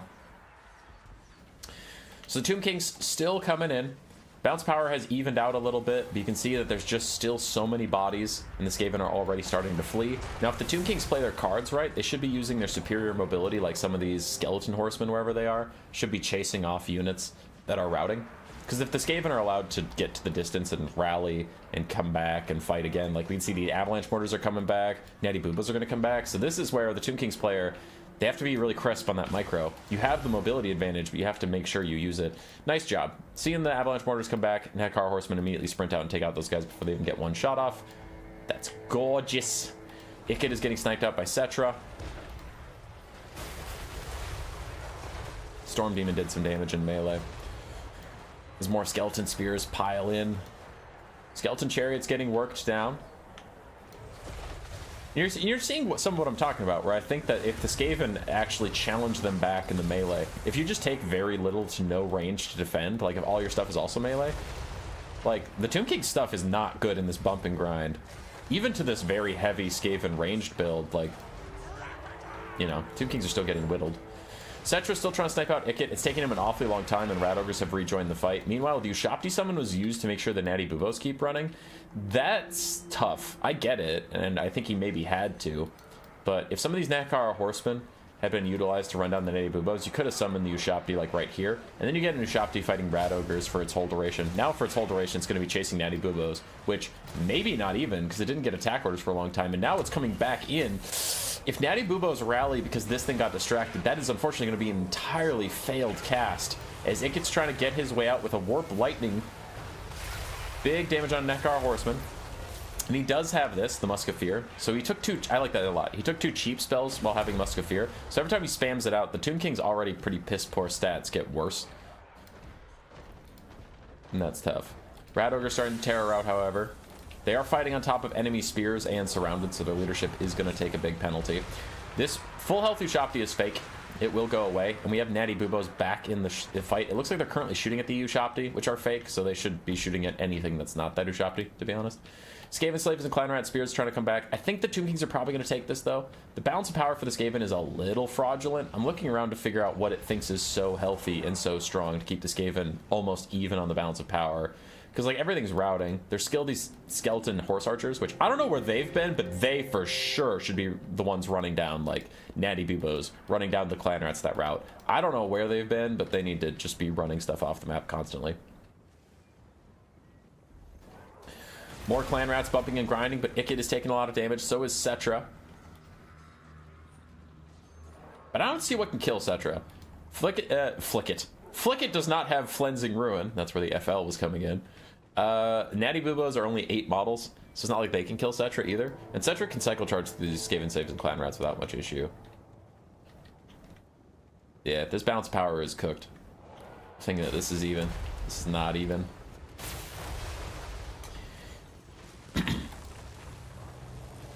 Ikit, because of Musk of Fear, lowers everybody's melee attack by 12. And he keeps trying to do damage to him, but Natty Boobos now getting spotted. They do have stalk and snipe, and especially on a desert map, their purple bullets are so hard to see on a desert map. So I honestly don't know if the Tomb Kings player even knew that Natty Boobos were still around. But he knows now, and they instantly shatter. Brass Orb tries to catch out the Nekar Horseman. A little too bold there. Definitely want to use Brass Orb on clumped up infantry, which there are still a decent amount of that the Skaven are going to have to deal with. So Ikit's kind of throwing too much at the wall here. He's missed 2 spells on the Nekar Horseman now. That's going to cost him later. If there even is a later. Another Warp Lightning out. Really wants those Nekar Horsemen dead. Like, really fucking hates those specific Nekar Horsemen. I don't know what those specific Nekar Horsemen did to Ikit Claw, but he is sick of their shit. It's not going to be enough. Cetra can come back in now. 1 charge onto Ikit will rout him, and then when Ikit routs, Army Loss is going to hit.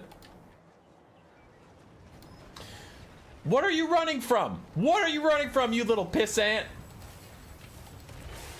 Death Frenzy? You're scared of Ikit Claw with Death Frenzy? Charge his ass. Charge his ass, Cetra. What? He's on a Doom Wheel. You're on a Cambrian War Sphinx. Get his ass. What are you running from?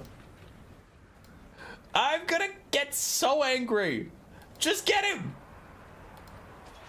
Remember, I called it. On the charge, Cetra routs Ikit, game over. And I want to see if that's true. And for that to be true, Cetra needs to man up and charge this bitch. Blessed Blade of Petra charges in. 1 attack. Oh, he hit him. No, it wasn't enough to trigger army losses. I'm sad now. As now Ikit's running away. Ikit running away makes sense. I mean, Cetra's gonna beat his ass. I don't know why Cetra was so scared of the Doom Wheel earlier. 1 more charge. Ah. How is Ikit's leadership holding? This is crazy. Man, this Ikit's a lot braver than any Ikit I've ever used. There we go. He routed. There's army losses. I knew he was going to army loss when he routed. I just thought he'd rout a lot sooner.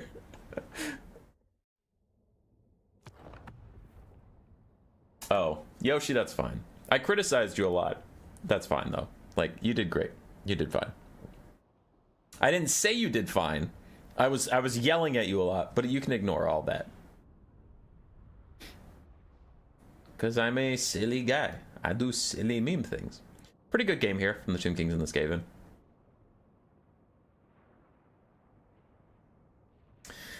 Oh boy.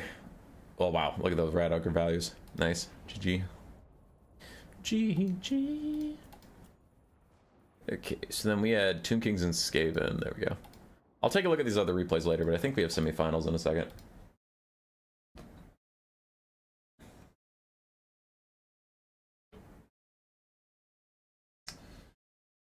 Alrighty, let us go find our first semifinal. It looks like we have Random Cuban versus Pensive Bread.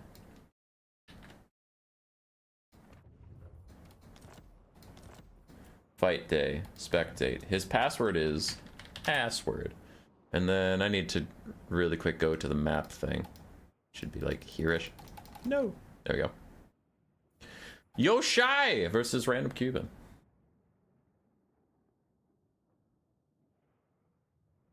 You have to cast the Nurgle High Elf game, round 4.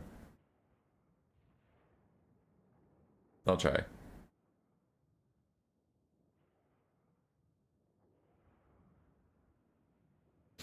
Airline retreating, simply pop, stand your ground. I like that. I like that a lot.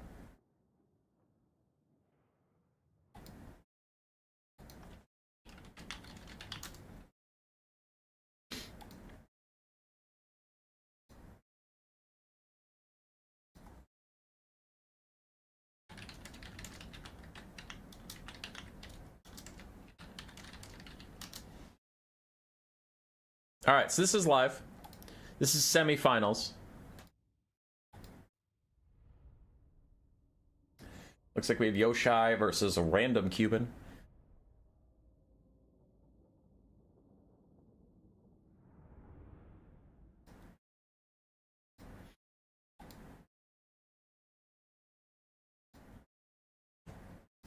I have a poll for you guys while players set up their armies.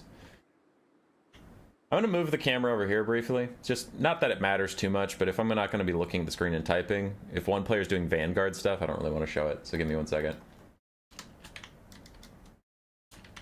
Hey, I moved the camera specifically away.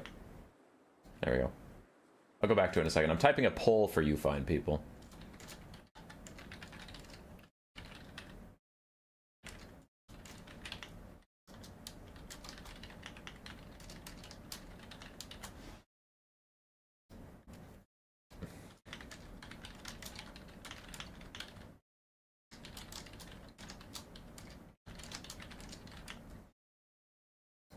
Boom. There's a poll for you. I'm actually curious. I'm curious what my live audience likes. So answer that. Help me out.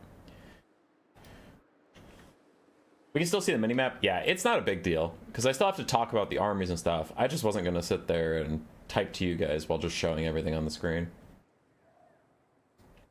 For one army, we have Forsaken and Marauders. We have Chaos Knights of Tzeentch, Archaon the Everchosen with Spirit Leech and Burning Head. Then we have Marauder Horsemen with Throwing Axes, more Chaos Knights, and some Hellstriders. On the other side, for the Wood Elves, we have Wild Riders, the Wild Hunters of Kurnos, triple Waywatcher, more Wild Riders and Glade Riders, a couple Dryads here and there. Then we have the Glade Lord and the Branch Wraith with Melkots and Earthblood. So it looks like this is a similar build that Yoshai used versus Dwarves, which I notice a decent amount of the new player tournaments. And it's not necessarily a criticism, but some players in the new player tournaments just take a build and they try and get really good at playing that build rather than switch up their build to match what their opponent's faction is. That's a reasonable way to play the game because there is a certain amount of mastery that can increase your proficiency with a build. I know Black Knight's a very good player and a lot of his builds are similar, but then he knows what all of his units do and he knows what situations he should be getting his units in, and that just increases his effectiveness. Rather than, like, you know, if you take this build, if you're taking this build to counter your opponent, let's say, but you aren't practicing it, you might have your Waywatchers shoot at Marauders, which are not a worthwhile target for your ammunition, but you don't know better because you haven't played with that unit a lot. So, anyway. We are off. I'm not a fine person. Fair. I think he's trying to Pravenoth Rhema Archaon, but it's not going to work. The Waywatchers are in range, but there's Forsaken right there. Good Waywatcher volley, but he dodges some of it by stopping. There's Pravenoth Rhema, but I don't think he can capitalize on it. There's too many Forsaken in the way, so I think his Waywatcher's going to get distracted. No, he keeps most of them online. That's going to be a good volley. No, what? How did so many of you miss? He's netted, you fucking assholes.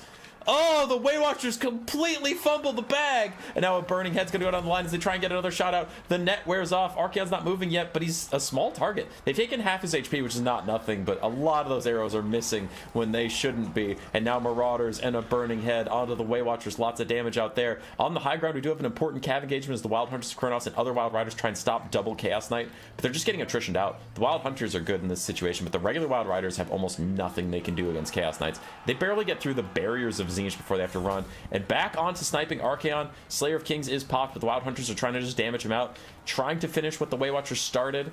Other Waywatchers still firing in onto Archaon, getting good damage down. The Lord Snipe is in, but is it even going to be enough? If you come at the King, you better not miss. And there's a lot of missing going on with those Waywatchers. They... Man, if I was Yoshi, I'd be like, what are you doing? I did everything for you. I sacrificed so much for you to get those 3 volleys on a netted Archaon, and you fucking missed. Waywatcher's still trying to kite away, getting occasional shots in onto Archaon. More of those shots hit the Glade Lord than Archie! You guys are fucking this up so bad! Ugh. Waywatchers, what are you doing? As another Burning Head goes om nom nom straight through the lines. Waywatchers trying to line up a shot. Glade Lord is routing. This is probably the final volley of the Waywatchers, and still shots going way to the right. I don't know what unit was over there they were aiming at, but Forsaken are chewing these guys up like nobody's business. The Wild Riders are a spent force. The Glade Lord is routing. And that is going to be GG for the Wood Elves. Those fucking Weight Watchers. They're still trying to kill him, too. This time Archaon's just dodging. That is dodging. That is good play from a random Cuban.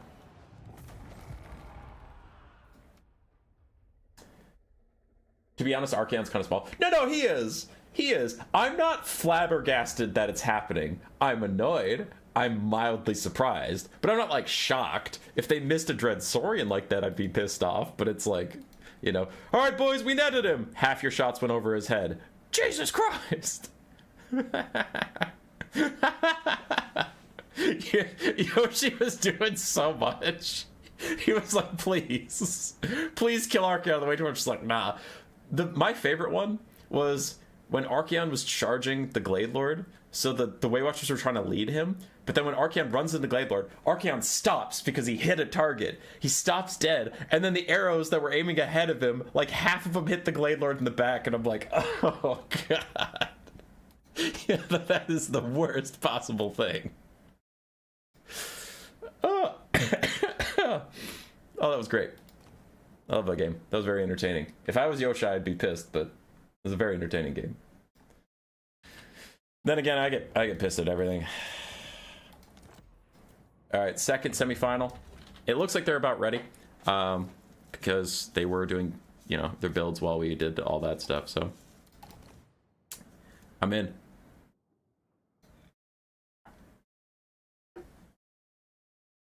Yoshi back in the chat. Yeah, I noticed. I noticed the Weight Watchers were not your friends.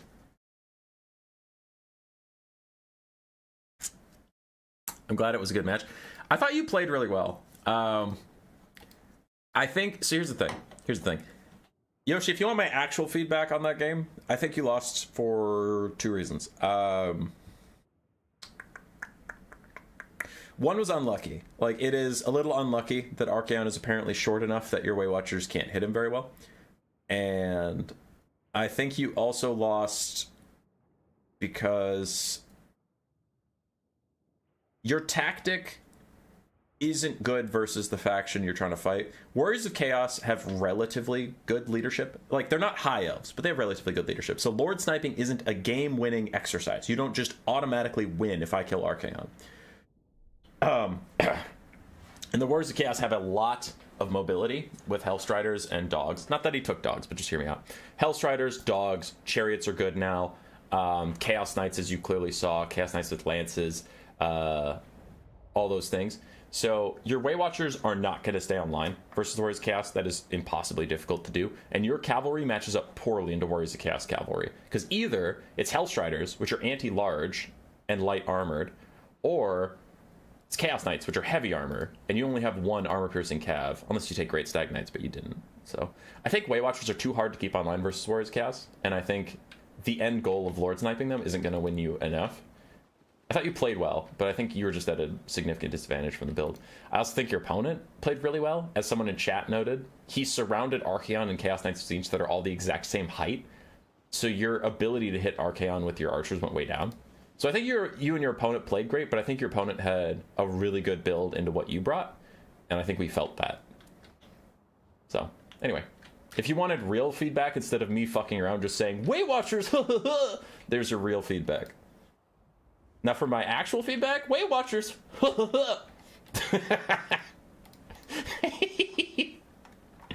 Alright, moving on. We have Demons Cast versus Khorne. Khorne brought Scarbrand. My favorite Lord on the Khorne roster. Not my favorite to win games, but my favorite for fun, because I think he's very funny. I don't think he's terrible, but I also don't think he's, like, amazing. Archaon, frontline of Marauders. We have one Khorne Gore, triple Minotaurs, all with great weapons, a Skull Cannon, some Chaos Warhounds, and Chaos Furies. On the other side, for the Demons of Chaos, Festering Stooges and two other Exalted Plaguebearers. Triple Blue Horror of Tzeentch, the Barons of the Bog, two Fiends, and the Exalted Great Unclean One with his Fleshy Abundance and Miasma of Pestilence.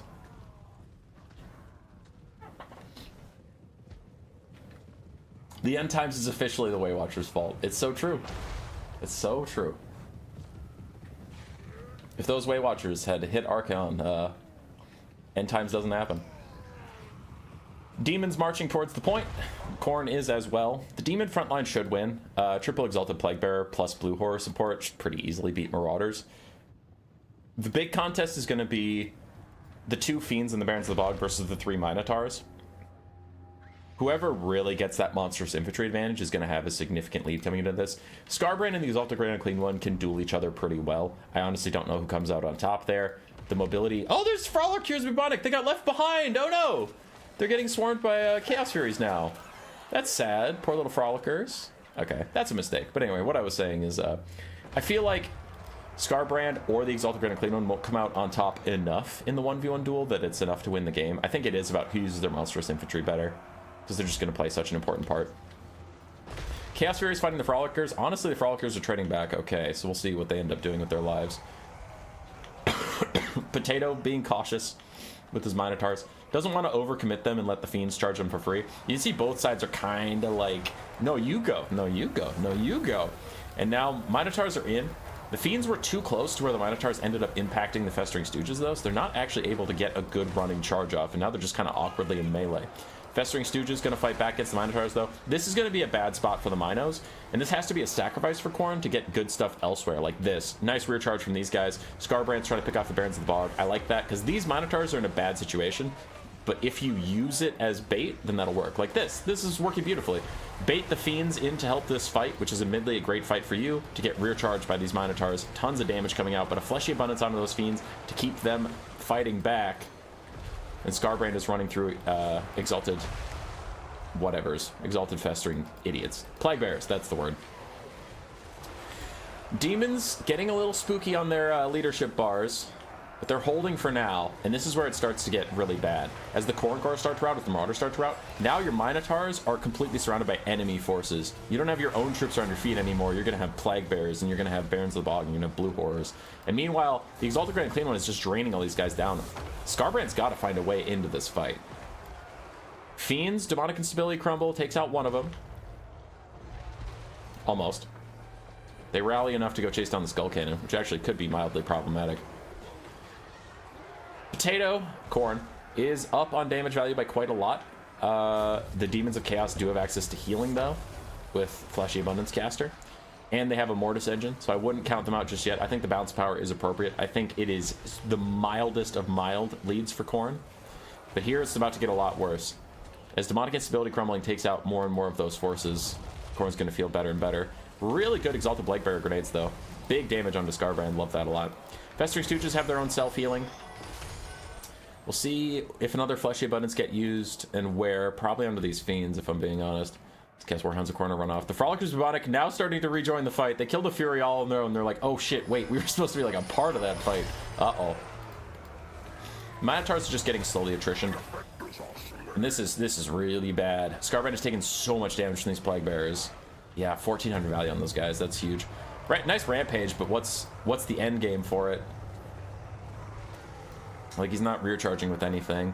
It was just a Rampage for Rampage. I think he kind of panic cast it when he saw how low Scarbrand was. Then he ran away. I'm very scared for Khorne.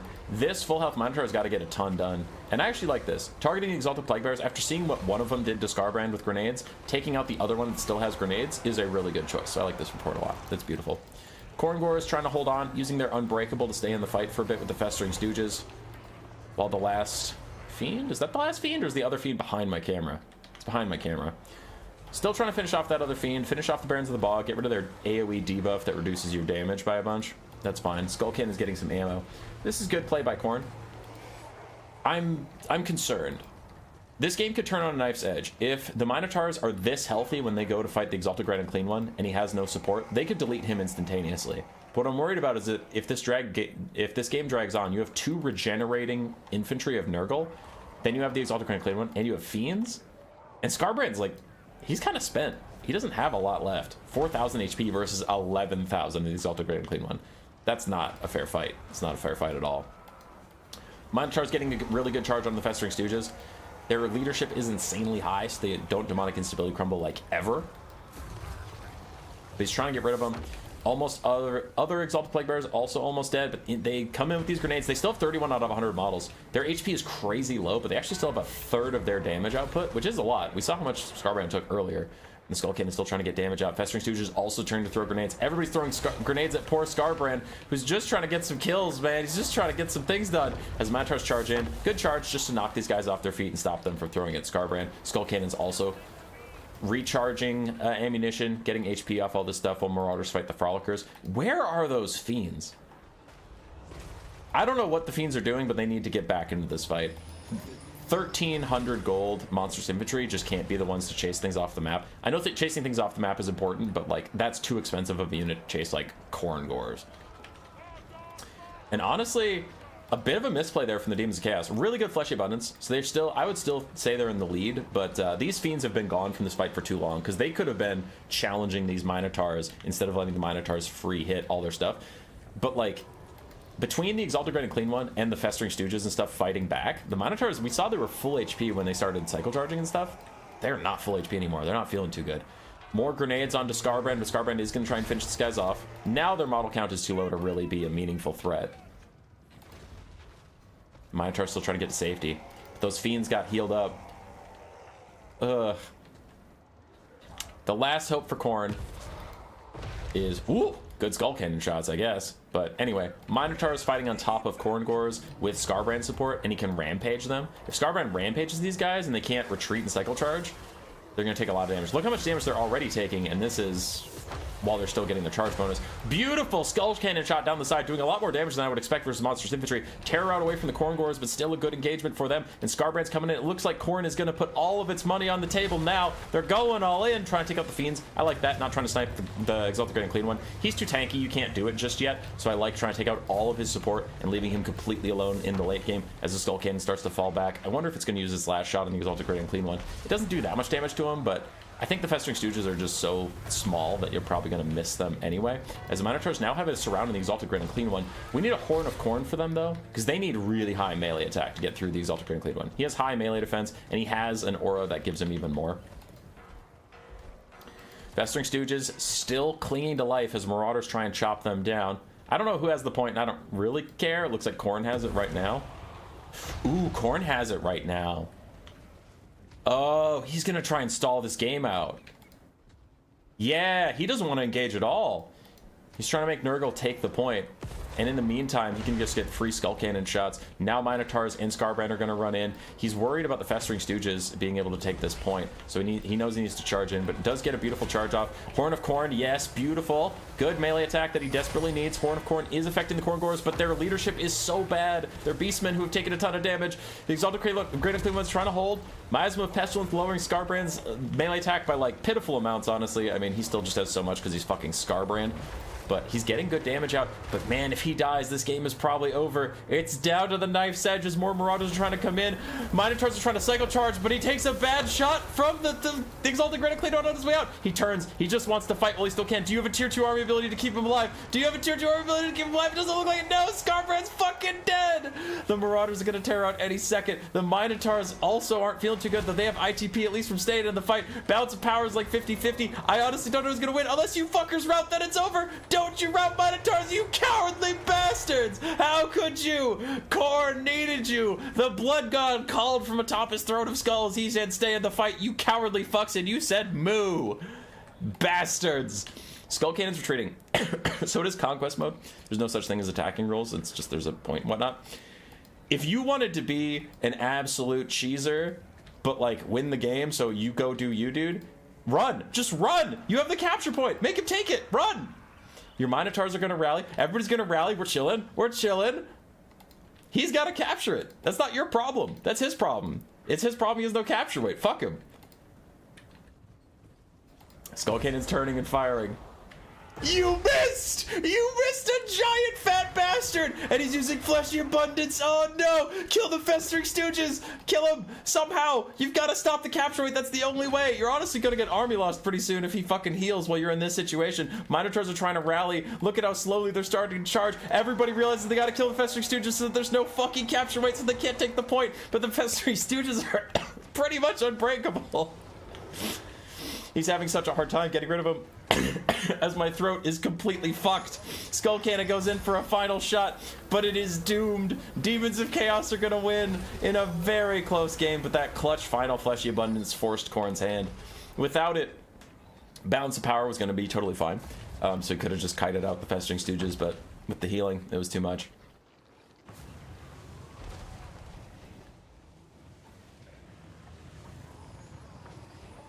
Oh.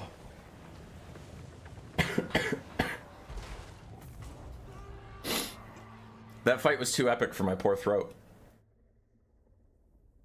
I'm sick if you didn't catch that. Alright, vote is 94-6 percentage-wise. So people apparently like it when I talk about builds. Cool. That was a very, very good game. That was so exciting.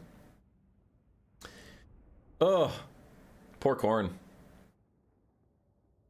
It was close. It was very, very close. Exalted Great and Clean One did a lot of damage. His constant drain, just providing a little bit more than Scarbrand's dueling stats. Blue Horrors did okay. Frolickers did okay. The Exalted Plague Bearers were a fantastic frontline option, apparently, because they did super well. And Fiends didn't get a lot of value, but they were there. They were bodies to make sure that the Minotaurs couldn't do whatever they wanted to and just cycle charge everything to death.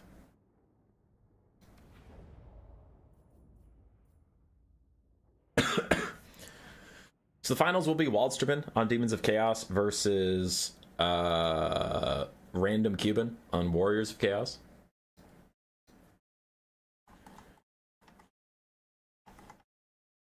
And then if you're worried, the stream will not end as soon as finals is up. I'm going to go back through all the replays people have given me and just cast anything I feel like casting and make sure I don't see anybody who hasn't gotten a single game cast yet. So if you're out there and you played in the tournament and I haven't cast any of your games, well, if you didn't submit any, then I can't fucking find you.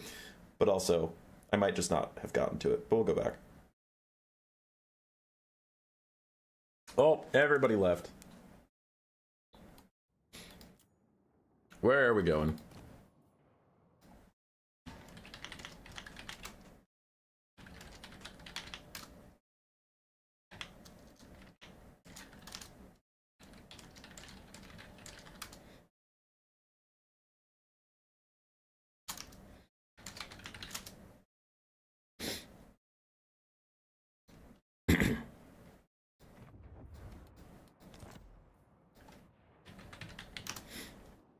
I'm going to make sure I'm not sitting looking at their builds.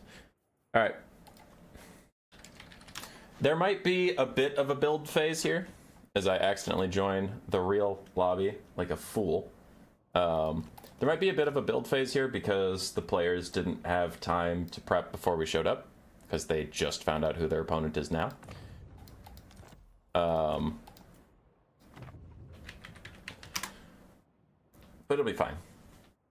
It should still be pretty quick.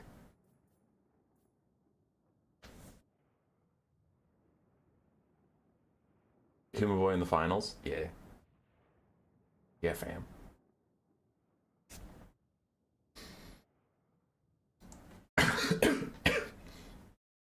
BRB. I'm gonna go to the bathroom while these guys load up.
Alright, I'm back.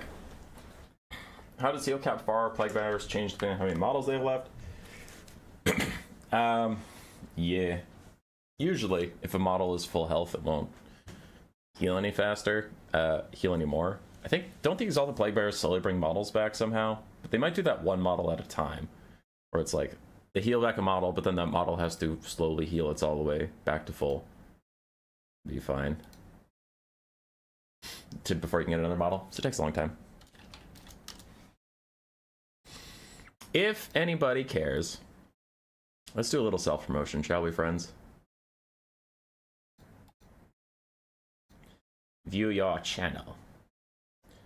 So we go to desktop and then not that desktop, the other one. Boom. All right, if you're looking for streams this week, we got this going on today.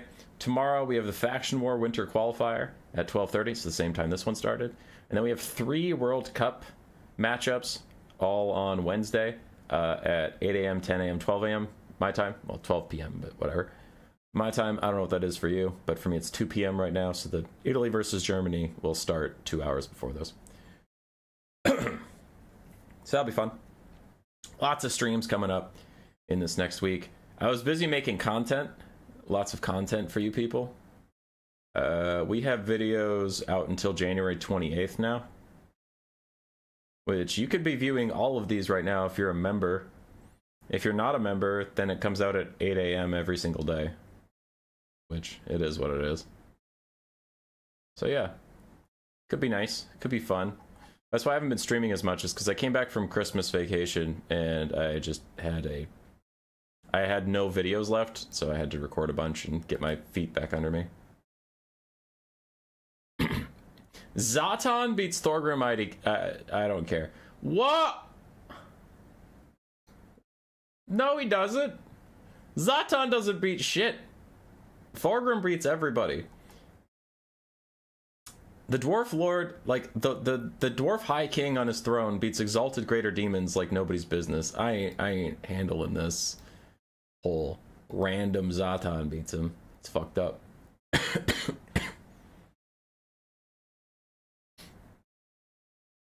Link Legend, explain.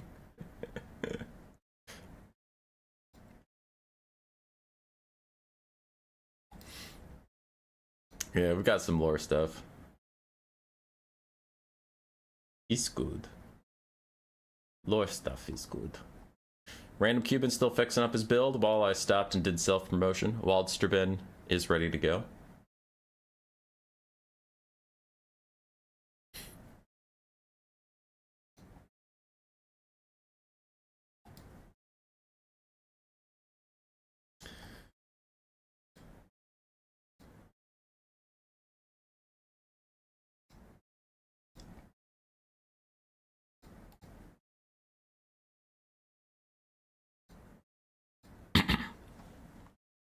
Okay, I'm all caught up on messages and stuff. Love of Demons of Chaos because more people play them online than their campaigns.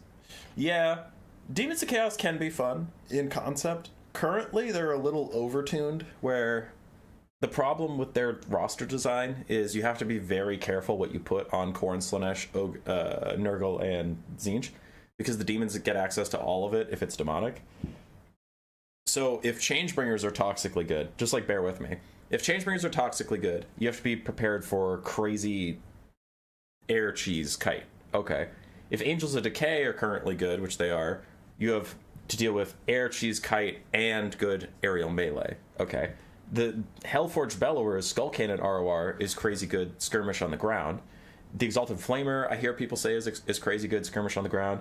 Soul Grinder of Tzeentch and Soul Grinder of Nurgle are pretty good skirmish on the ground. So it's like, okay, yeah, I get it, human boy. They're a good skirmish faction. Well, hey, hang on. They also can make a really degenerate blob with the Exalted Great Unclean One, and then 4 Plague Bearers in a ring, and then maybe some air units or something. Like, they can make a really strong SEM blob that just moves around. Okay, they can kite and they can blob. I get it. Well, they also have Demonettes and Bloodletters for anti-infantry armor-piercing rush. And then they have Seekers, which are currently the best cavalry in the game, period. They have Seekers and Heartseekers, so they could also just mobile rush your ass. And you're like, okay, I get it, human boy. They can do everything. Yeah, that was kind of the point I was making. So, like, if demonic units aren't carefully balanced, the Demons of Chaos can get pretty toxic pretty quickly, because any bullshit strategy one faction has, you get all 4 of them, and it's like, okay, so I have to prep for a blob, or air cheese, or air kite, or ground kite, or a full-on rush or a cav rush. Oh yeah, easy. I can easily prepare for all of that. So you got to be careful what they're balancing.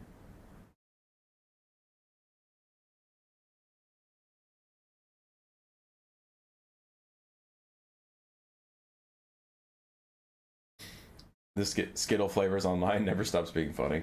Fair. Rambo, become that Demon's Chaos main. I think Demons can be balanced. I really liked the buffs all demonic units got to their leadership. I think that's very good. I think we just need some nerfs to some of the more cheesy, gross stuff, and then Demons will be more of a fun roster to tinker around with. But right now, like, a lot of people are getting angry at, like, I don't know, Seekers are too strong. They need a little bit of a nerf. So your heavy cav just gets deleted. But then if you go light cav to try and counter Seekers, maybe the opponent didn't bring any cav, he brought like a blob, and then your light cav is like useless because you can't psycho charge a blob down. Light cav doesn't do that. Or you bring a bunch of ranged units to shoot at a blob or shoot at aerial units, and they just hard rush you. It's like, I don't know. So I think some of their more toxic stuff could be dealt with. And that, like, it sounds stupid. When you say it out loud, it's like, yeah, human boy, there's different strategies, but not just having different strategies isn't toxic. I know, but it's like context matters, and I can't explain context. You need to experience it, because there's a difference between Wood Elf Rush and Seekers Rush, right? Like, both on paper are doing the same exact thing. Oh, Wood Elves took 4 Wild Riders and maybe some Glade Riders, and they ran at me. Yeah, it's cavalry. Well, Slaanesh took 4 Seekers. Yeah, it's not the same. Like, a 1/4 HP Seeker surrounds a Slann and kills a Slann in, like, literally 10 seconds. Your Slann's just fucking gone. A 1/4 health Wild Rider surrounds your Slann, and your Slann will be totally fine. Like, so it's, you just have to experience. You just have to play. And you have to be, oh, Seekers are wild. And I'm like, yeah, Seekers are wild. Or like, yeah, human boy, single entity blobs exist on other factions. Like, dwarves can do it. I'm like, okay, but like, play a Demons of Chaos single entity blob and then play a dwarf one. The dwarf one is annoying. The Demons of Chaos one can kill your whole army if you don't have ranged units. It's like, oh yeah, this is pretty different, human boy. So it's hard to explain. And I think you can balance that. Like, I think Demons of Chaos could be a very fun faction. I think they're close to being a fun faction, but Seekers need a nerf. The ROR Skull Cannon probably needs a nerf. And then I honestly think they're in a decent spot. Changebringers are strong, but they're very expensive and they're very squishy, so I think you just need to bring ranged of some kind when you're playing against demons. I think Changebringers are that kind of strong where they're manageably strong. You know what I mean? They are very good, and I'm not arguing they're very good. I just don't think they're, like, ridiculous OP, please nerf. I think Seekers are kind of at that level. I think the Hellforge Bellower is kind of at the level. But I've stalled for long enough, my friends. We are into game. So for the Warriors of Chaos of Random Cuban, in the finals of this here tournament, we have 6 Skirmish Cav. Skirmish Cav all incredibly good versus Demons of Chaos. Demons of Chaos do not have high armor. They don't have a lot of shields. So Skirmish Cav do very well against them. A mix of Marauder Horsemasters and Horsemen. One of them is of Tzeentch. The magic damage shots will do very nicely. I think he's mostly taking it for the fire damage. So whatever tries to get a Fleshy Abundance, he can throw 1 volley of fire arrows at it and cut that healing in half. And he doesn't have to overinvest in taking all of them with fire damage. Chaos Lord of Shadows with just Melkoths and his net. Tormentor Sword. And then we have Blood Beasts of Khorne, Chaos Warriors with Halberds, and the Severed Claw. A very creative and wild build from the Warriors of Chaos. And it's weird. It's one of those builds where I feel like they forgot 3,000 gold. You know what I mean? Just looking at this, I'm like, oh, where's the rest of it? But it's neat. On the other side for the Demons of Waldsterman, a front line of Exalted Plague Bearers, 3 of them, 4 Blue Horrors, 2 Fiends, the Barons of the Bog, and the Exalted Great Unclean One of Nurgle, with Miasma, Pestilence, and Fleshy Abundance. At what point do you become human man? When I turn 80. Hey, Phoenix King, how you doing? Are they as good as Kislev was 4 months ago? No. Not really. I think the difference there is skill. Demons of Chaos, at their highest, most abusive level, are very difficult to play, and Kislev was not that difficult to play. I think if you play them literally perfectly, yeah, demons are pretty fucking abusive right now, but it is hard. It's hard to pull off. Would you consider human wife doing chat? She doesn't like talking to people. She's a therapist, not a person that talks to people. Waldsterman moves up to the point. Seeing 6 skirmish cav, he realizes that the Warriors of Chaos are going to want to try and be a little cheeky. So he wants to take the point and start that timer. They can't just skirmish him for all of history. Blue Horrors can counter skirmish a little bit, but with only 4 volleys, they're really not going to be able to stop these Martyr Horsemen in the long term. Oh, look. The point is ours. Okay, that's a good voice line. I like that voice line. Oh, look. The point is ours. What about talking to rats? She also doesn't like rats, which I know seems weird.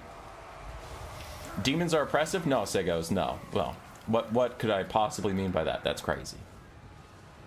Chaos Warriors taking some grenades. Though the Plague Bearers standing on top of each other, you'd think they'd be limiting their shots more than that, but it looks like they're getting most of them off just fine. And I'm surprised the Warriors of Chaos took 6 skirmish cav, but are still opting into the fight. You'd think you really want to delay the engagement in skirmish, because now the skirmish cav are starting to move in, but already these Chaos Warriors with halberds have gotten massacred. The Blood Beasts are starting to move in now, but they don't have that much infantry support left. There is some, but I'm just saying it won't last very long. There we go. One halberd is already terror routing. And these Blood Beasts of Khorne get a little lost in the sauce, shot by Blue Horrors while they stand still. Do need orders, and they get them now. Here come the skirmish cav. Decent damage out, good rear charge on the Blue Horrors. It's a good little pick off there. It's a good play from the Warriors of Chaos. I'm very worried that they were over eager to take this blob fight. As the big boy with the bell is draining down all these elite infantry, the Blood Beasts getting stuck in with Exalted Plague Bearers and Fiends. It's not going well for them at all. And we'll see how much 6 skirmish cav can carry, because they're going to have to do a lot of it. Other Blood Beasts still in there, trying to push back the Plague Bearers.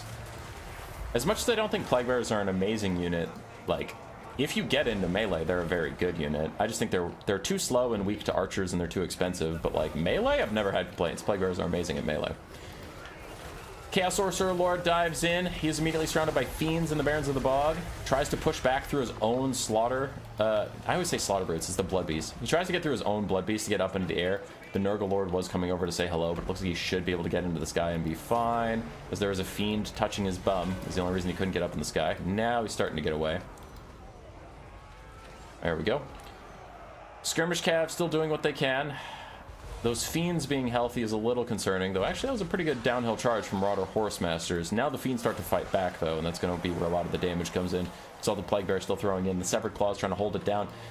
The best chance now for the Warriors of Chaos is to focus up all of their Skirmish Cav onto this Exalted Grand Cleaner before he gets off another Fleshy Abundance. Kill him, and then maybe the Demon's Leadership just falls enough they can start crumbling them. Maybe.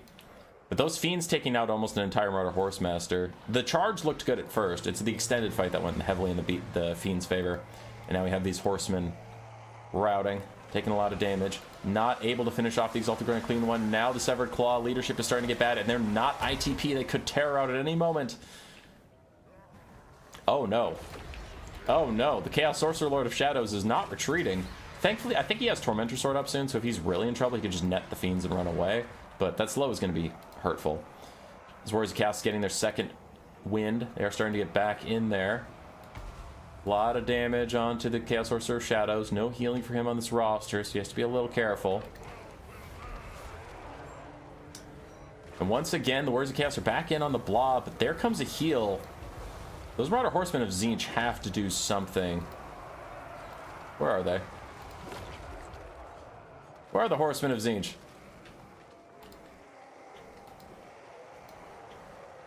Am I stupid? Am I the blind one? Oh, fuck, they're way over here. No, they're not nearby to stop his healing. Oh, no, that is a disaster. Big terror out in, as all these guys are getting drained down at the same time by the Mortis Engine. They all terror out away. Big Fleshy Abundance onto the Nurgle Caster, and a lot of these Marauder Horsemen's effort is undone. We still have 5 Marauder Horsemen nearby trying to throw. Trying. Z Chaos Sorcerer Lord of Shadows fights some random blue horrors for a bit. Skirmish Cav are shooting at the blue horrors, and they need to be focusing their fire on much more important targets than helping clear out random chaff. They have to be throwing at Fiends and the Exalted Great and Clean One and the Barons of the Bog almost exclusively. We can't be using them on blue horrors.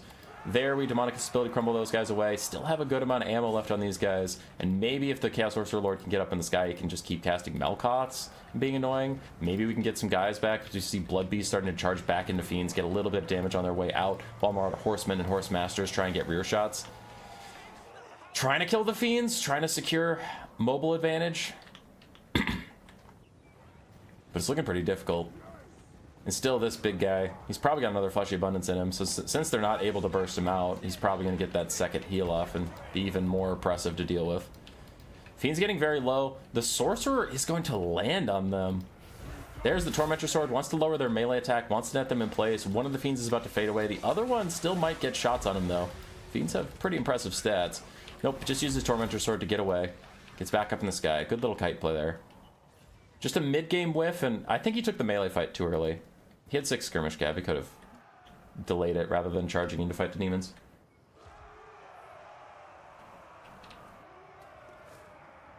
Doesn't like rats, marries a rat. Women, am I right? Yeah. Well, no offense to Norska, but the AI beats you guys. Alright, Fiends are very low and about to Demonic Instability crumble. Barons of the Bog also getting pretty low. Still have some decent ammo on these Marauder Horsemen, but, I mean, these Horse Masters are out of ammo. The Marauder Horsemen of Tzeentch are out of ammo. And that might be a mistake. Fleshy Abundance onto Fiends with only 6 out of 16 models. I don't know how much healing they're actually going to be able to get. But I don't know how much the skirmish cap can really do. Like, that's a tall ask. At this point, you know Fleshy Abundance is on cooldown. I would use all of your ammo on the Exalted Great and Clean One. Because if you can kill him off, then all of a sudden the leadership tanks and maybe the Festering Stooges die. Maybe all this other stuff dies. Our Horseman's Tzeentch falling back. Still have 5 volleys in this Horseman. None over there. 1 over there. 3 over there. Yeah, they don't have the DPS.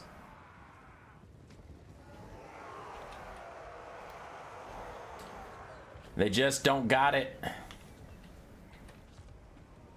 Marauder Horsemen still trying to throw in a little bit, get some skirmishing done. Elsewhere, we have Chaos Warriors getting Vigor back so they can at least get 1 more charge in and have the leadership to do it. Another Melkoth's onto what? Is onto the Exalted Plague Bearer that is healthier. Solid target.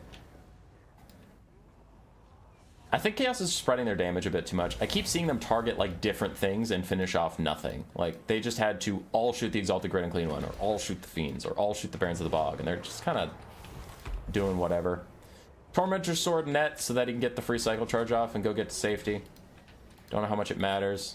Marauder Horsemen are out of ammo, out of ammo. We have 3 volleys left on this one, and that's it. As other Marauder Horsemen charge back in, try and get the Festering Stooges to Demonic Instability crumble. It's not going to work.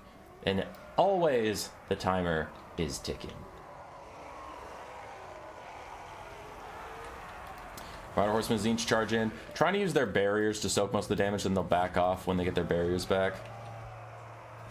Yeah, Sorcerer Lord of Shadows dives in. Needs to be careful if he gets hit with that bell one time. He might rout and cause army losses. 2 volleys left on the last Marauder Horseman with ammunition. Still the Barons of the Bog are chilling on leadership. Fiends, ooh, looks like Marauder Horse Masters get a good charge. We saw earlier that on the charge they can do a lot of damage with Fiends. It's the extended fight that hurts them, but with a Manticore helping out, really trying to burst these guys down. More Marauder Horsemen are committing to the fight. These Marauder Horsemen are out of ammunition. I think even if you kill these Fiends and the Barons of the Bog, I think the Exalted Great and Clean One has what it takes to kill everything left, because spoilers, he has another Fleshy Abundance, and if he uses it on himself, this game is over. Both theoretically, because you can't possibly kill him with what you have left, and literally because army losses would trigger when a unit that expensive gets healed up. Fiends are taken out. Hey, look, it's Fleshy Abundance on the target I predicted it would be on. That's crazy. As Barons of the Bog get taken out. Hey, look, army loss is going to trigger because a unit that's that expensive is getting healed up. Just like I said it would. That's crazy. It's army losses. Yeah, GG. With skirmish builds, you need to, whether it's Way Watchers, whether it's Marauder Horsemen, whatever it is, skirmish stuff, it's just all about your ammo use and your ammo placement. And I think the Warriors of Chaos spread the love too much. They needed to focus down and snipe out things, and It was tough.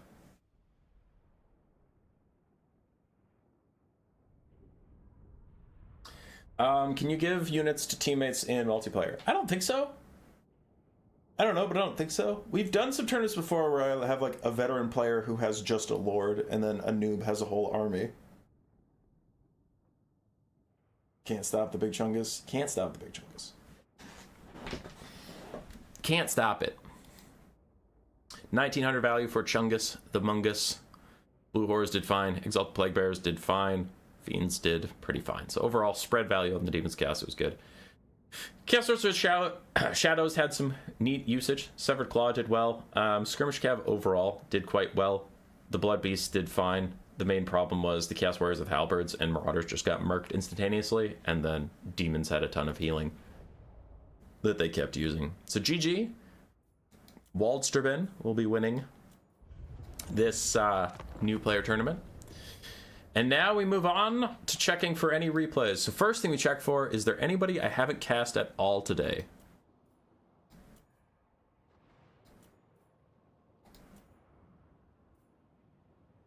I don't know if I remember Gormbjorn. Actually, I maybe cast Gormbjorn early. That build looks very funny. This game looks very funny. Okay, I'm gonna cast that, but give me 1 second. I cast Pasha, cast Random Cumin, cast Potato, Gormbjorn and Grimbat. I'm just checking to make sure we get everybody at least once. Okay, and then that's a different tournament altogether. So let's do this. And then we'll make sure we've gotten everybody at least once. And then I'll go through and I'll just cast any replays that look cool.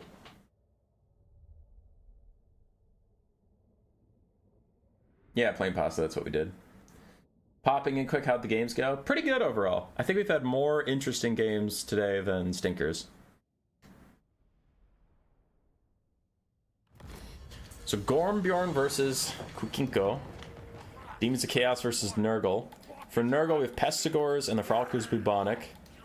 Two Beasts of Nurgle, the Rotting Riders, a Plague Ogre with Great Weapons, Soul Grinder, and a Herald of Nurgle on Rotfly. With Curse of the Leper, Stream of Corruption, and Locus of Fecundity. On the other side, for Nurgle as well, two Marauder Horsemen with Throwing Axes, Nurglings, Plague Bearers of Nurgle, a Chaos Sorcerer of Nurgle on a War Shrine with Fleshy Abundance, so double healing, and then Bilious Thunderguff, Tarmokan, the Maggot Lord, on his big old Toad Dragon, and the Angels of Decay. Rotting Riders already routing off some of the Skirmish Cav. And the melee is just in. Tamarkan jumps right in, no issues there. Chaos Sorcerer Lord, Sorcerer is trying to get in and get a bunch of healing. Give her up abundant glory. Needs to be near enemy models dying off. As, oof, the Herald of Nurgle gets caught by the Angels of Decay. That's going to be really bad. He's going to need to fall back. It doesn't look like he's doing that, though. I don't think the player notices how bad of a situation he happens to be in at this moment. As something was just overcast, so it actually hurt him quite a lot. I don't know what got the overcast, but it wasn't worth it, because now he's going to die. That's going to be a pretty quick win for the Angels of Decay in the sky. And then Nurgle won't have a caster, and they won't have a Lord, so their Pestigor's leadership is actually going to tank off the face of the earth. Now he notices the Herald of Nurgle is in trouble. Nice breath attack. I want to let you know you entirely hit Bilious, who is on your own team. So Tarmokan, you suck, and you just hurt Bilious so much. And Bilious is the best boy. He's doing his very damnedest, and you're a traitor. You're a treacherous asshole. There's a Soul Grinder trying to shoot the Angels of Decay. Angels of Decay just focusing on Lord sniping the Herald of Nurgle. Because after the Herald dies, there's nothing in the sky that can contest them. Like, literally nothing. The Soul Grinder shooting at them is pretty whatever. So now these guys can shoot at whatever they want. Plague Ogres haven't quite found a target yet. Now they're fighting Tamarkan. But it's looking doomed for green Nurgle. Pestigors are already routing, so you have the Frolickers and Double Beast of Nurgle trying to hold it down. And meanwhile, the Rotting Riders in the distance getting just kited. They haven't been able to really participate in much. Your Lord is dead. It's just a GG.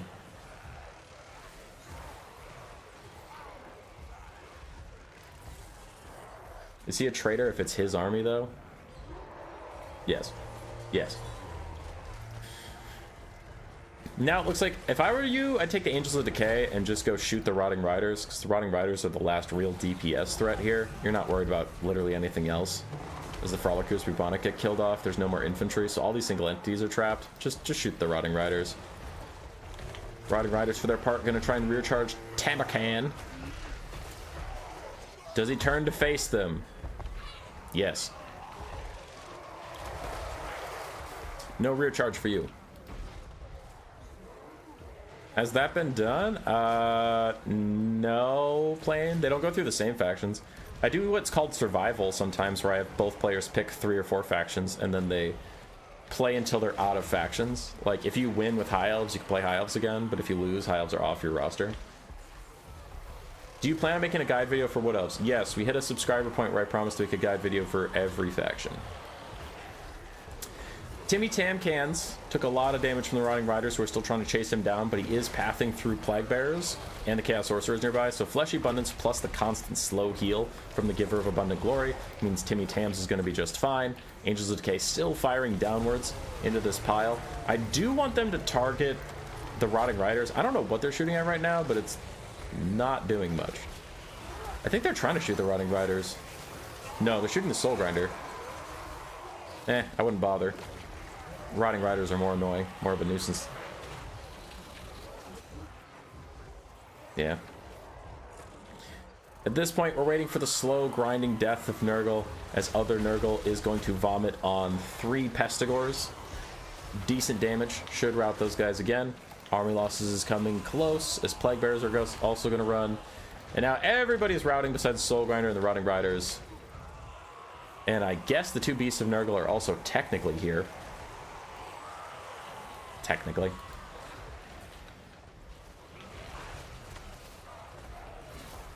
Angels of Decay are taking forever to get their win in. There we go. With the Soul Grinder fading, that'll be army losses. It's taking a bunch of ammo with it, which should be enough to shock them down into official army losses territory. Pop. Hey. Hey. Look at that balance of power bar. What do you think you're doing? What the actual fuck do you think you're going to accomplish? Yeah, nothing. Die. Go away. Shoot. Human Boy's big brain move is getting other people to 90%. No. I'm there. I'm participating. I have to hang out while they talk about their factions. Bastards. Claiming I don't do enough. Claiming I'm some stupid banky. Alright, GG Gormbjorn. You tried. You tried your ass off.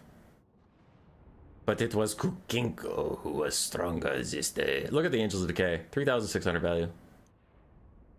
They're very strong. If they can secure aerial superiority.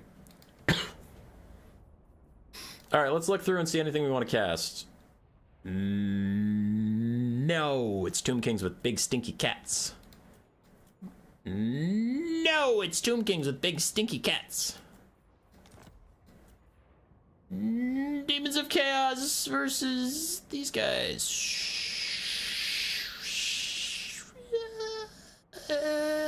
Maybe. I'll put that in the maybe column. Waywatcher Kite versus Empire. Oh, that looks like it's going to be a one-sided stomp in the favor of the Wood Elves. Dwarven Hero Hammer. I'll pass. Nurgle round 3. We just cast that. So pass, because I already cast it.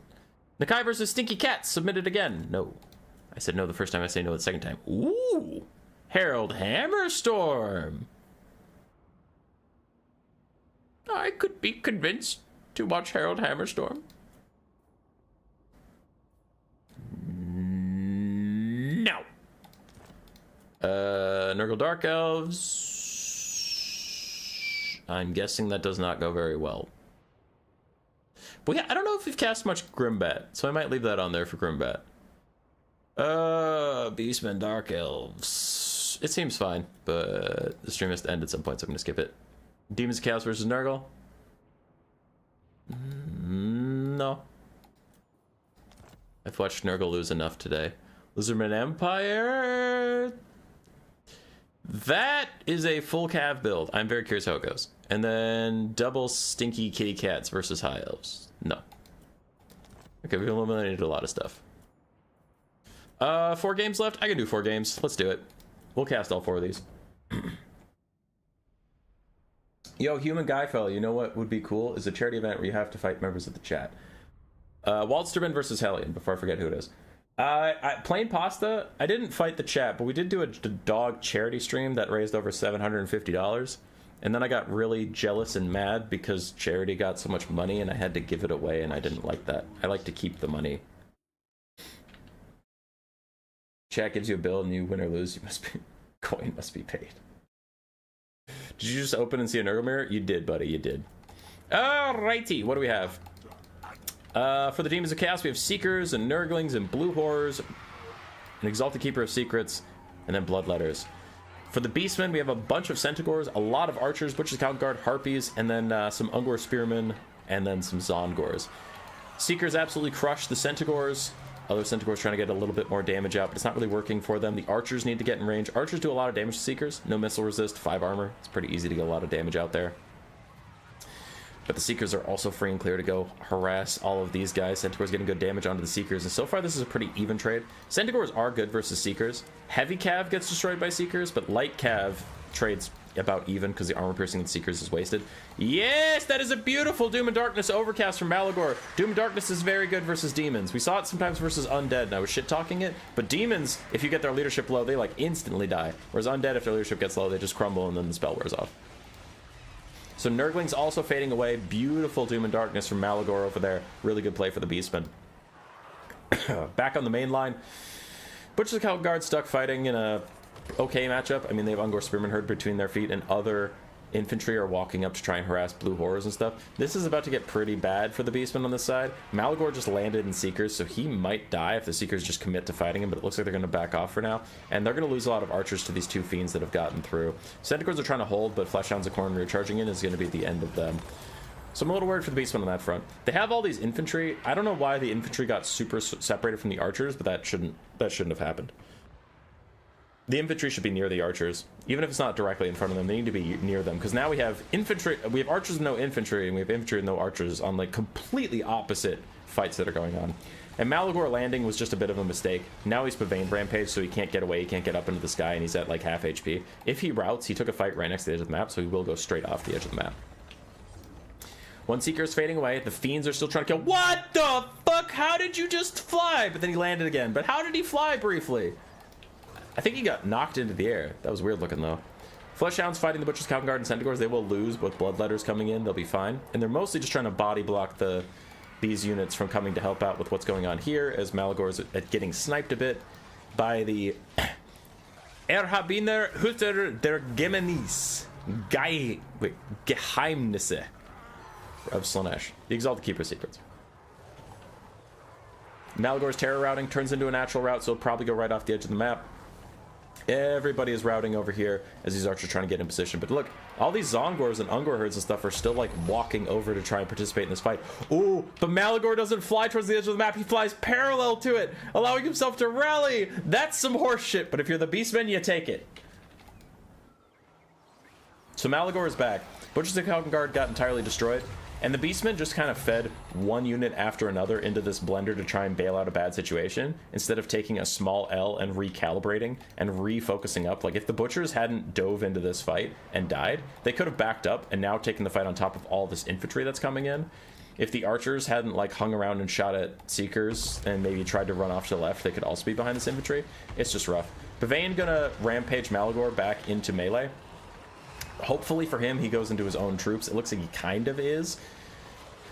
So if those Fiends die, maybe they'll be okay, but I'm worried that the Exalted Keeper Secrets is about to drop a Slicing Shards right here, though she did just use a Rampage, so I doubt she has the Winds of Magic for it. Malagor takes another shot, but immediately as soon as the Rampage wears off, he tries to run back into his own troops, and he's mildly successful doing so, though it doesn't get far enough, and the Exalted Keeper Secrets just hits him in the back of the head. Butchers are trying to hop back in. If they can get onto her, there we go. They'll block her while Malagor gets away, hopefully.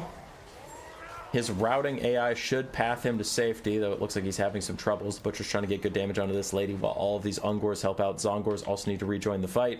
And we have Archers trying to fire in. For the Demons, they're getting pretty low on models, but I don't think it matters too much. They have what they need. But they only have one Bloodletter. All their mobile units are quite injured. And the Butchers are trying to get a good surround in the Exalted Keeper Secrets. But Terror Routes are starting to come in. She is going to heal up from everybody who's Terror Routing next to her. By joining the Rat Discord, link in the description. How do I join this tourney? Yes, we post all of our tournaments in our Discord. I didn't notice that was German until you said Geheimnisse. Good. Is this dog? No! There is no dog. The demons do win in the end. Beastmen tried. They tried their ass off, but just a bit of a misplay there from Hellion. Walking in frame by frame. It was pretty rough. We know Waldström ends up winning the whole tournament, so it's not shocking. It's not shocking he got a W here. And he didn't take this guy. So, yeah, think about that. 3 games left in our stream for the day. And then I have other things I wish to attend to. Random Cuban versus Pasha. Ask for the Rat Ogre role, you get an awesome pink name, and also get to participate in new player tournaments every week or so. It's true. I haven't hosted as many because I was gone on vacation over the holidays and whatnot, but now that I'm back from vacation, I will be hosting one next week. This one's hosted by Big JP. I'm just casting it for him, but I'm not actually running this tournament. Alrighty, for the Warriors of Chaos, we have a front line of Marauders, one of which is Slanesh. We have a back line of Halberds, one of which is, 2 of which are Tzeentch, 4 Blood Beasts of Khorne, Herald Hammerstorm, and Village the Curseling with just blue fire. Ooh, I really don't like that. I know I'm stupid and everybody hates me, but I don't like blue fire on a footcaster because the angle isn't as good and it's very hard to get the damage out. If I take Village, I like taking pink fire or just Infernal Gateway. Alright, for the outside for the Tomb Kings, we do have some Skirmish Cav, Skeleton Horse Archers. We have Carrion, Cetra, and the Sphinx of Usef for double Kitty Cats, 1 Necropolis Knight, some Skeleton Spears, and Chosen the Gods and Sparkle Stalkers. Alright, I'll ask you guys. Hazel's here. Show dog? Yes, no. There you go. It's up to you whether or not you get to see a cute dog. And see, the answer isn't yes or no. We need at least 45 yeses. So if we don't get 45 yeses, no dog. Yeah, Hazel, we all heard it. Chosen the Gods trying to fire on the Halberds and whittle those guys down as the Sprockle Stalkers look for larger targets like Blood Beasts or something like that. Chaos Warriors of Tzeentch getting into melee. Other Halberds taking a lot of damage. And this is a little worrisome. Cetra surrounded by Blood Beasts and Halberds. He will take a lot of damage. Usurian's Incantation of Vengeance is out on the Blood Beasts. They don't take that much damage from that spell. Usurian's is a crazy strong spell, but it's mostly good against cavalry, to be honest. Sphinx Usef also getting in there, but I think this Warriors of Chaos infantry and monstrous infantry heavy push, I think this is a really good way to play against Tomb Kings these days.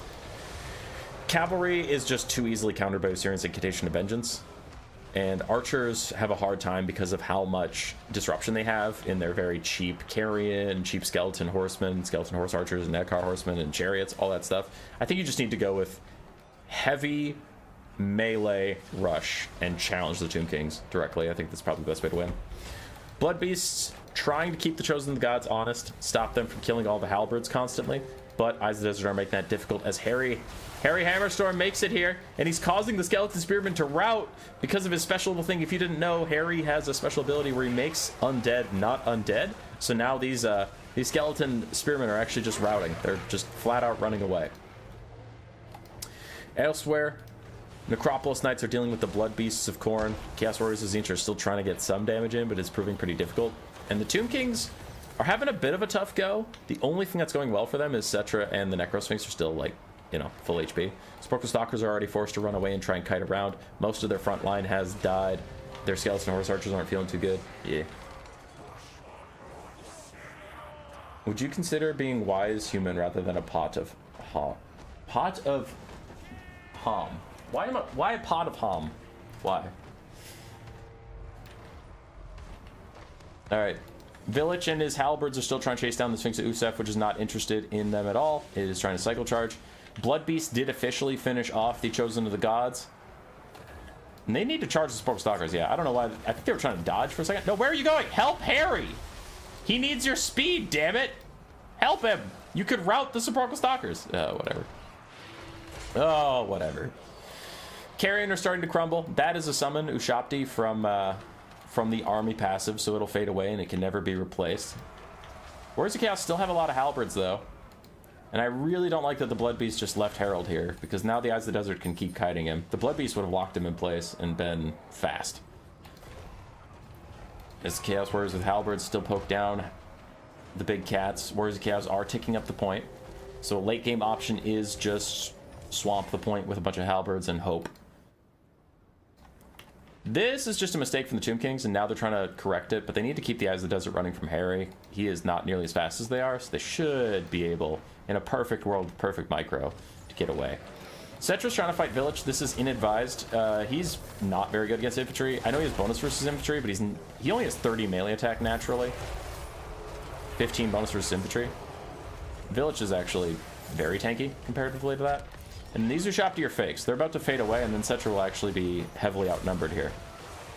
His Necropolis Knights will die to the Halberds. Oh, God. That was a bad one. Blood Beasts still chasing down the Sphinx. Sphinx is at half HP. Tomb Kings are slowly falling behind, and I would definitely agree. I also think the late game's going to be scary with Herald Hammerstorm standing on the point, because then any undead that get to crumbling near him will just rout. Village is fine. He has Twisted Twin, so he gets better melee stats the longer he's just standing and grinding in melee combat, so his melee defense is actually going to go up as this battle goes on. Carrion's starting to crumble. Warriors of Chaos, now I'll stop singing their praises. A lot of their HP bars are quite low, and Village is terror routing at near full HP. I don't think it'll turn into a natural rout, but that is still rather concerning. Herald Hammerstorm still trying to chase the Sporkle Stalker, still catching them more often than he should. And he's getting those guys nice and low. Skeleton Horse Archers need to go into melee. They need to make sure that all these routing units stay routing. They need to run them off the map. Otherwise, they'll just keep rallying and charging back in as they've been doing. Necropolis Knights are fighting to the very death. But unfortunately, Skeleton Horse Archers not getting that order. So not only are they not chasing down stuff, but they get free charged by the Blood Beasts of Khorne. It's a bit of a toughie there for the Tomb Kings.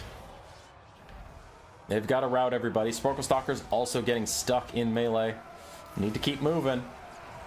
And a blue fire goes after Cetra, but since it was cast from foot, it really missed a lot of stuff. It honestly even hit the Blood Beasts, which is a bit unfortunate. Necropolis Knights fade. Sporkle Stalkers fade. These ones are actually routing because Harry's nearby. There we go. They're back. Can Harry rout Undead Shatter after 3 like normal units? I have no idea, Hayseed. Hi, Captain Tealus. How are you doing?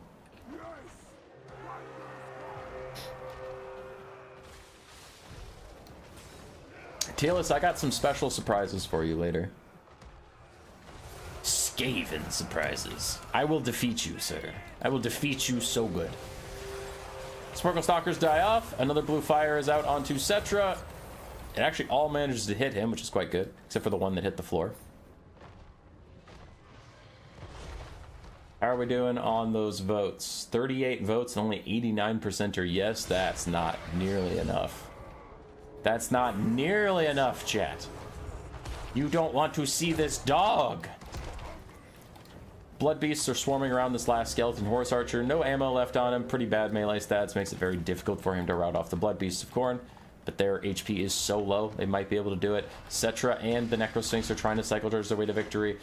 And there's not a lot of Halberds left. There's a half-health Tzeentch one over here. These other two are so low, you might be able to cleave them with just cycle charging. I'm worried about a full health Harry. I'm worried about a full health Village. Village is half charged on his Twisted Twin, so he's getting better melee stats. And every charge in, I mean, Cetra and the lads are taking damage. Skeleton Spearmen are routing because of Herald. Hell, even the Sphinx Usef is thinking about routing. There go the Marauders and Chaos Warriors all terror routing away from Cetra.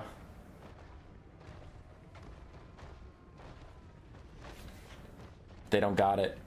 They don't got the sauce. Man, look how low all these Warriors of Chaos are. As the cats just try and cycle charge their way through it all. Herald's coming back in, determined to get a shot. Another blue fire pokes down the Sphinx Usef even further. Herald is here. Army losses takes hold. And that's GG. 41 votes, only 90% of which were for dog. That's messed up. Who doesn't want dog? Why don't you want dog? Chaos Warriors of Halberds did very well. Blood Beast did very, very well. For Pasha, his dogs, I got dog on the brain. His cats did fine. Necropolis Knights did pretty well, actually. Look at that Necropolis Knight value. GG. Alright. I said if we got 89 million votes, we'd put dog on screen. We got 89 million votes. Let's put dog on screen. Cover your ears. Sometimes when I plug in my camera, it makes a loud noise. So, be warned of that.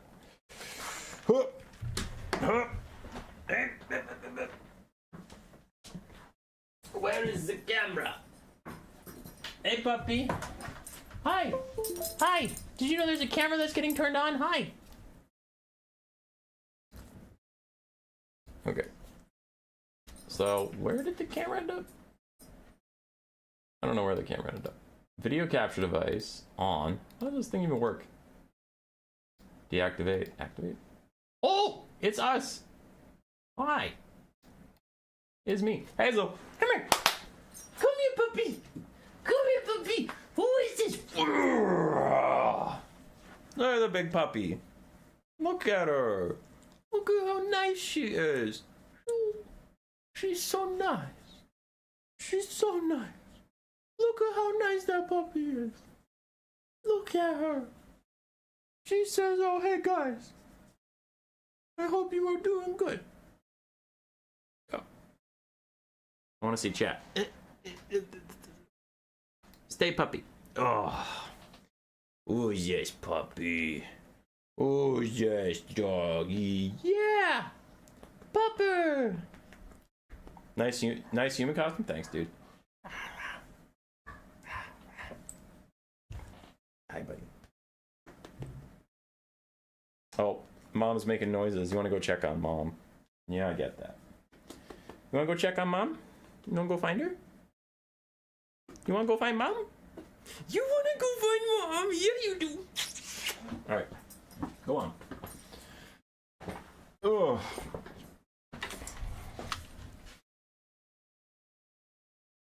Mom. Yeah. Okay. It's me now. Turn that off. Unplug it. 3, 2, 1. Bam. Back to our actual jobs. I just need to check my mic settings, make sure they fixed themselves. Yes, they did. All right, 2 games left. I suspect this one will be rather quick. So let's try it. Does she have AP or poison? Hazel? Poison.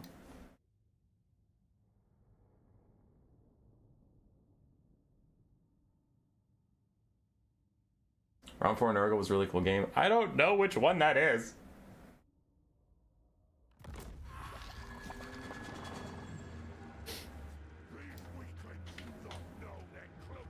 For 10 pound coins, blind build pick. Yeah. I have things to do today. I am sorry. On a different day I might, but not this day. For Nurgle, we have 2 Chaos Knights of Nurgle, the Rotting Riders, Chaos Lord, Kazik, and the Chaos Sorcerer of Nurgle, all trying to give like as many charging buffs as possible. Then we have some dogs, some Nurglings, and some Marauders. For the Dark Elves, we have Shades, Dark Rider Peter crossbows, a lot of Dark Shards, and a lot of Black Arc Corsair handbows with some basic infantry and a Beastcaster Flock of Doom. The Cavalry Blob of Nurgle gets in there. They're trying to do some damage, but they're not doing as much because they are more of a tanky faction than a damaging faction, and already the dogs are routing because dogs are cowards. Now a big old pile of knights has formed. We do need to see these armor-piercing Dark Shards turn and fire at the giant blob of knights because that would do a lot of damage, but it looks like these Dark Shards are turned to the wrong direction. Other Dark Shards need to turn and fire as well. The Black Arc Corsairs need to rally, so it looks like the Dark Elves are a little slow to respond to what's going on. For 20 pounds, I gotta go.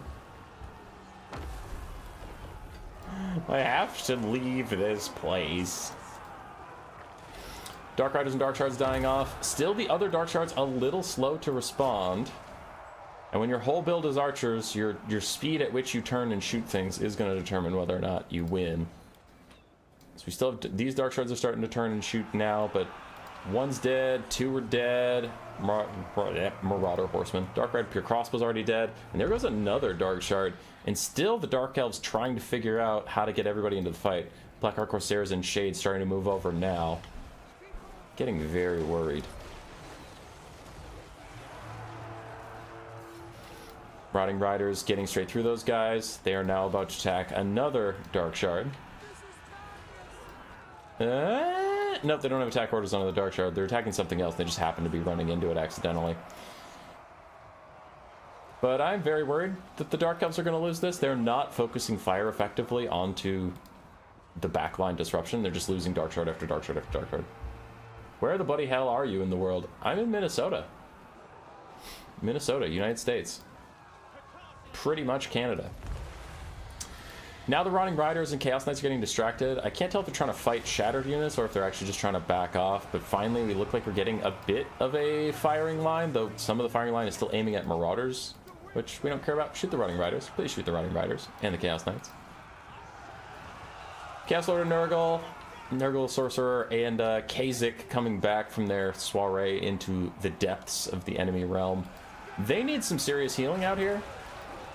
They don't have Fleshy Abundance, so I'm guessing they need a tier 2 Fecundity, which I'm kind of surprised they don't have by now, but they really need it on this pile-up. The Chaos Knights and Rotting Riders are slowly getting attritioned down, and that's not good. In fact, that is very bad. These Dark Shards getting to shoot, finally killed off the Rotting Riders, killed off the Chaos Knight as well. How much value have you gotten? Yeah, that's about right. Armor-piercing arrows do go burr, and Nurgle is falling behind. It took a little longer than I thought, but Nurgle is falling behind. At this point, there's one healthy Chaos Knight left. If all of the shades and stuff shoot at it, they'll get rid of it. Then you'll eventually have just single entities, which can get swarmed by infantry and shot repeatedly with Dark Shards. Should be enough to secure the win for you. As there we go, the last Chaos Knight is down. So there goes all your mobility. The elves just need to spread out their shooting so they can't all get blobbed up on single entities. It's Kazik tries to keep chasing all the Dark Shards. Dark Elves also haven't taken the point, which might make this harder for them to win. Because they could just force the single entities to slowly clear through all these infantry. Final offer, my girlfriend versus yours. Grace does not play Warhammer at all. Ever. Ever. At all, ever, ever. The last ride of the Nurgle Rohirrim to try and stop even more Dark Shards. Sword of Filth is out. Is that from Kazik? Yeah, Kazik, Sword of Filthing people. Actually, even though the Rotting Riders are super damaged. Ooh, Fecundity is out. They do need that to stay in this game. They're trying to kill some Dark Shards. Only a Shade is available to keep shooting right now, and he is shooting at some Marauders who are retreating. So he's not even shooting at the cab as Fecundity tries to heal him up. Plus, they do have regeneration, being the Rotting Riders. Dark Elves finally start to take the point, but we still have a full health Shade. We have some full health Black Rock Berserk combos who are trying to come back in. Damn. Only 5.1 but strong. 5.1 what? What happened? Only 5.1 but strong. I'm confused and scared and alarmed. Nurgle's still trying to hold out. Their Hero Hammer is running out of gas though. Chaos Sorcerer Lord is about half HP. Kazik's full, but no one cares about Kazik. And then the Sorcerer is actually very low. As Grimbat is still trying to just get more of their shooting online. Grimbat, micro all your shooting. Tell it all to shoot at stuff. Usually the same stuff. Like just cluster shot one unit, burst the shit out of it, then burst the next one. Don't spread out your shots or everything will just keep getting disrupted. 5 feet. No. You're talking about 5 feet, 1 inch. I guess you're British, so you might use feet. I thought everybody else used the metric system, to be honest. Black Rock Sir Hambo's back in it. The Rotting Riders are routed again, but there's some Chaos Knights that need to be taken out. Dark Elves really got to clean their plate so that they can focus up. Now the Repeater Crossbows are trying to get something done. I mean, they have the capture point. They have a shit ton of dudes. There's no way Nurgle wins this. It's just taking a long time to die. I'm gonna play it at ×2 speed. As the single entities are gonna try and Hero Hammer their way through. There goes the Sorcerer. Archers need to shoot at the Chaos Lord. Probably not Kazik, because he's still full health and regenerating. Just kill the Chaos Lord. Archers fire. Some of the archers aren't aiming the right direction. Archers, please aim the right direction. Rotting Riders are back, charging through these Dark Shards. Oh, Dark Elves, you gotta finish something. Working on the Chaos Lord. Rot or Die keeps them all in the fight as the Black Corsair Hambos get run down. And the Flock of Doomcaster tries to get involved briefly. The Rotting Rider's about heal capped. The Chaos Lord is routing now. The only healing he can receive is a tier 2 Fecundity Army ability as Kha'Zix still runs around, doing his best. Kha'Zix does not cause terror. The Rotting Riders do. But there, the Rotting Riders have shattered. So now it is just Kha'Zix. The Chaos Lord also almost goes off, but a Fecundity heals him and brings his vigor back just a little bit. Gives him enough leadership to hold on as Kha'Zix trying to kill Black Corsair Hambos. He's just doing it so slowly. He's just running through everything. Chaos Lord is back. You're getting Flock of Doomed. There's Rot or Die for more leadership and damage reflection. Chaos Lord's gonna rout again. Probably not Shatter. I think this is only his second route, so yeah, he just routes naturally. Now Kha'Zix is all alone. Still the Dark Elves are taking up the point. Still the Dark Elves are trying to shoot at Kha'Zix, who's just healing slowly and can't possibly clear all of these Black Corsairs. This must be a short game. I thought the Dark Elves would focus fire! I didn't think they'd spread out their shots or have their archers, like, off in Nowheresville. I thought they would just focus fire down one thing, then the next, and win.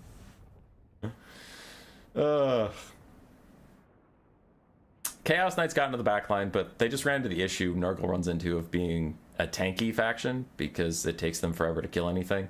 And slowly but surely, they just got shot to death. Where's the workout live stream? I don't know if anybody pays for that content. It's not that kind of channel. I do work out 5 times a week, but... I'm not a pretty girl, so that really stops me from getting the big bucks. Now, if I was a pretty girl, workout stream? Oh, big money.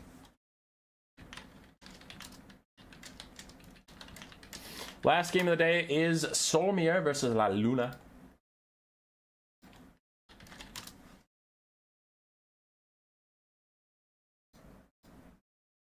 So Solmir did a very interesting build.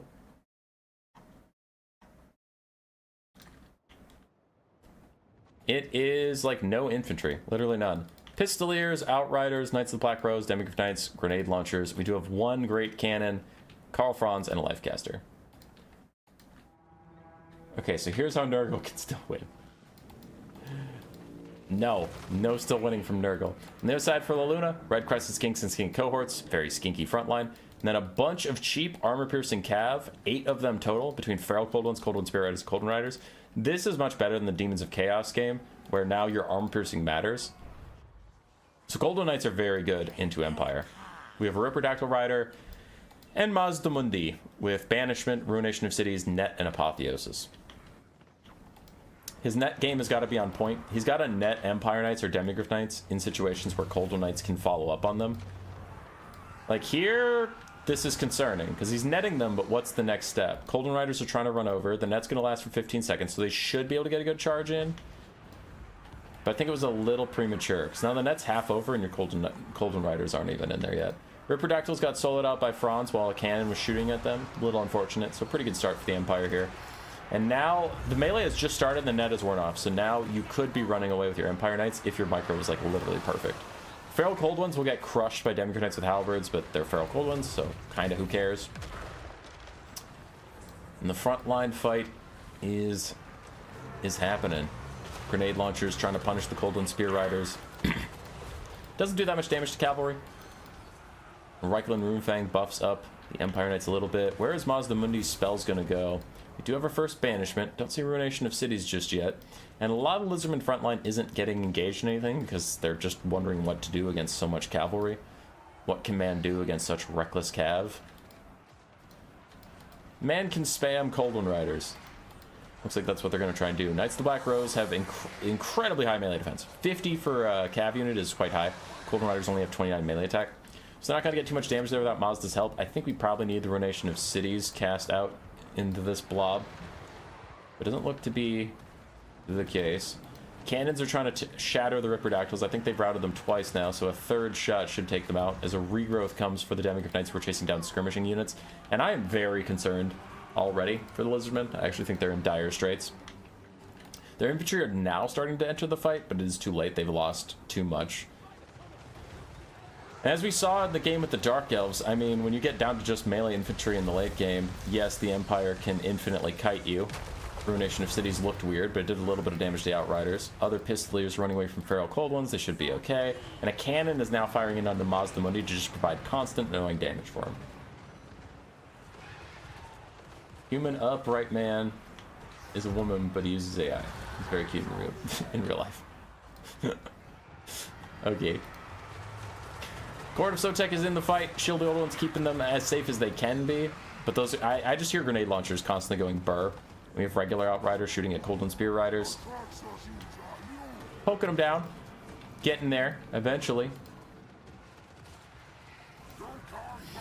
In come the Demigryph Knights. Cold One Spear Riders still doing well into the Demigryph Knights. Outrider Grenade Launchers trying to kite back. Big damage onto the Skink cohorts.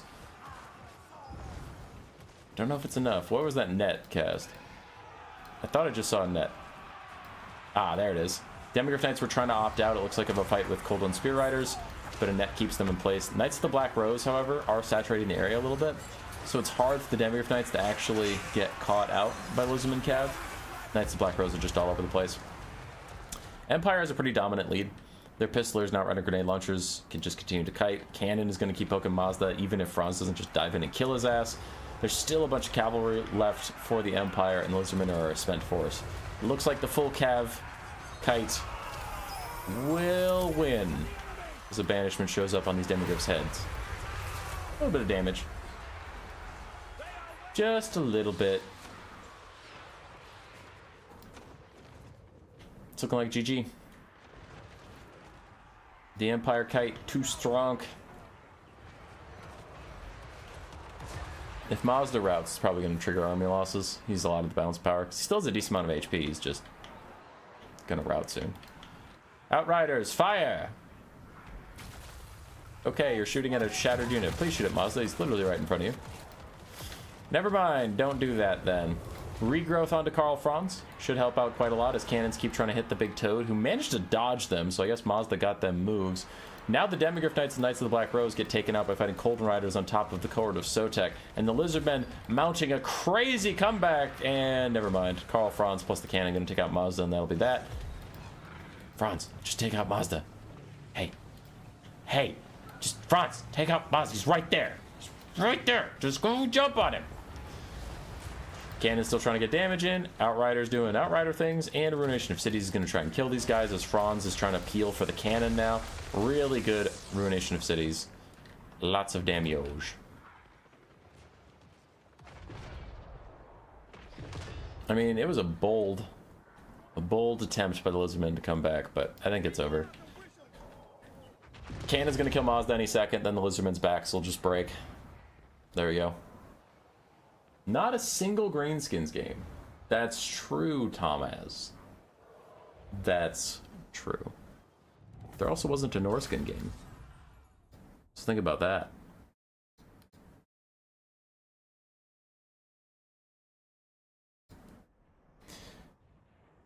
Nice job, Solmia.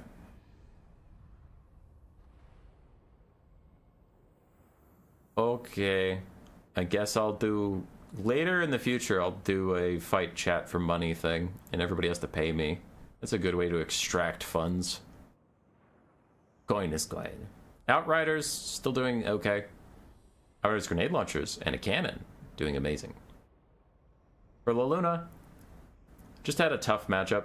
Too much mobility on the other side, had a hard time catching up to all of it. Their infantry was essentially worthless. But Outriders are a bad unit. They are a bad unit! They had so long to shoot, and they still didn't do that great. I hate them. I hate Outriders. Outriders are bad sauce. 900 value without good targets. What do you mean without good targets? They could have shot Mazda the whole time. I hate Outriders. I think they're trash.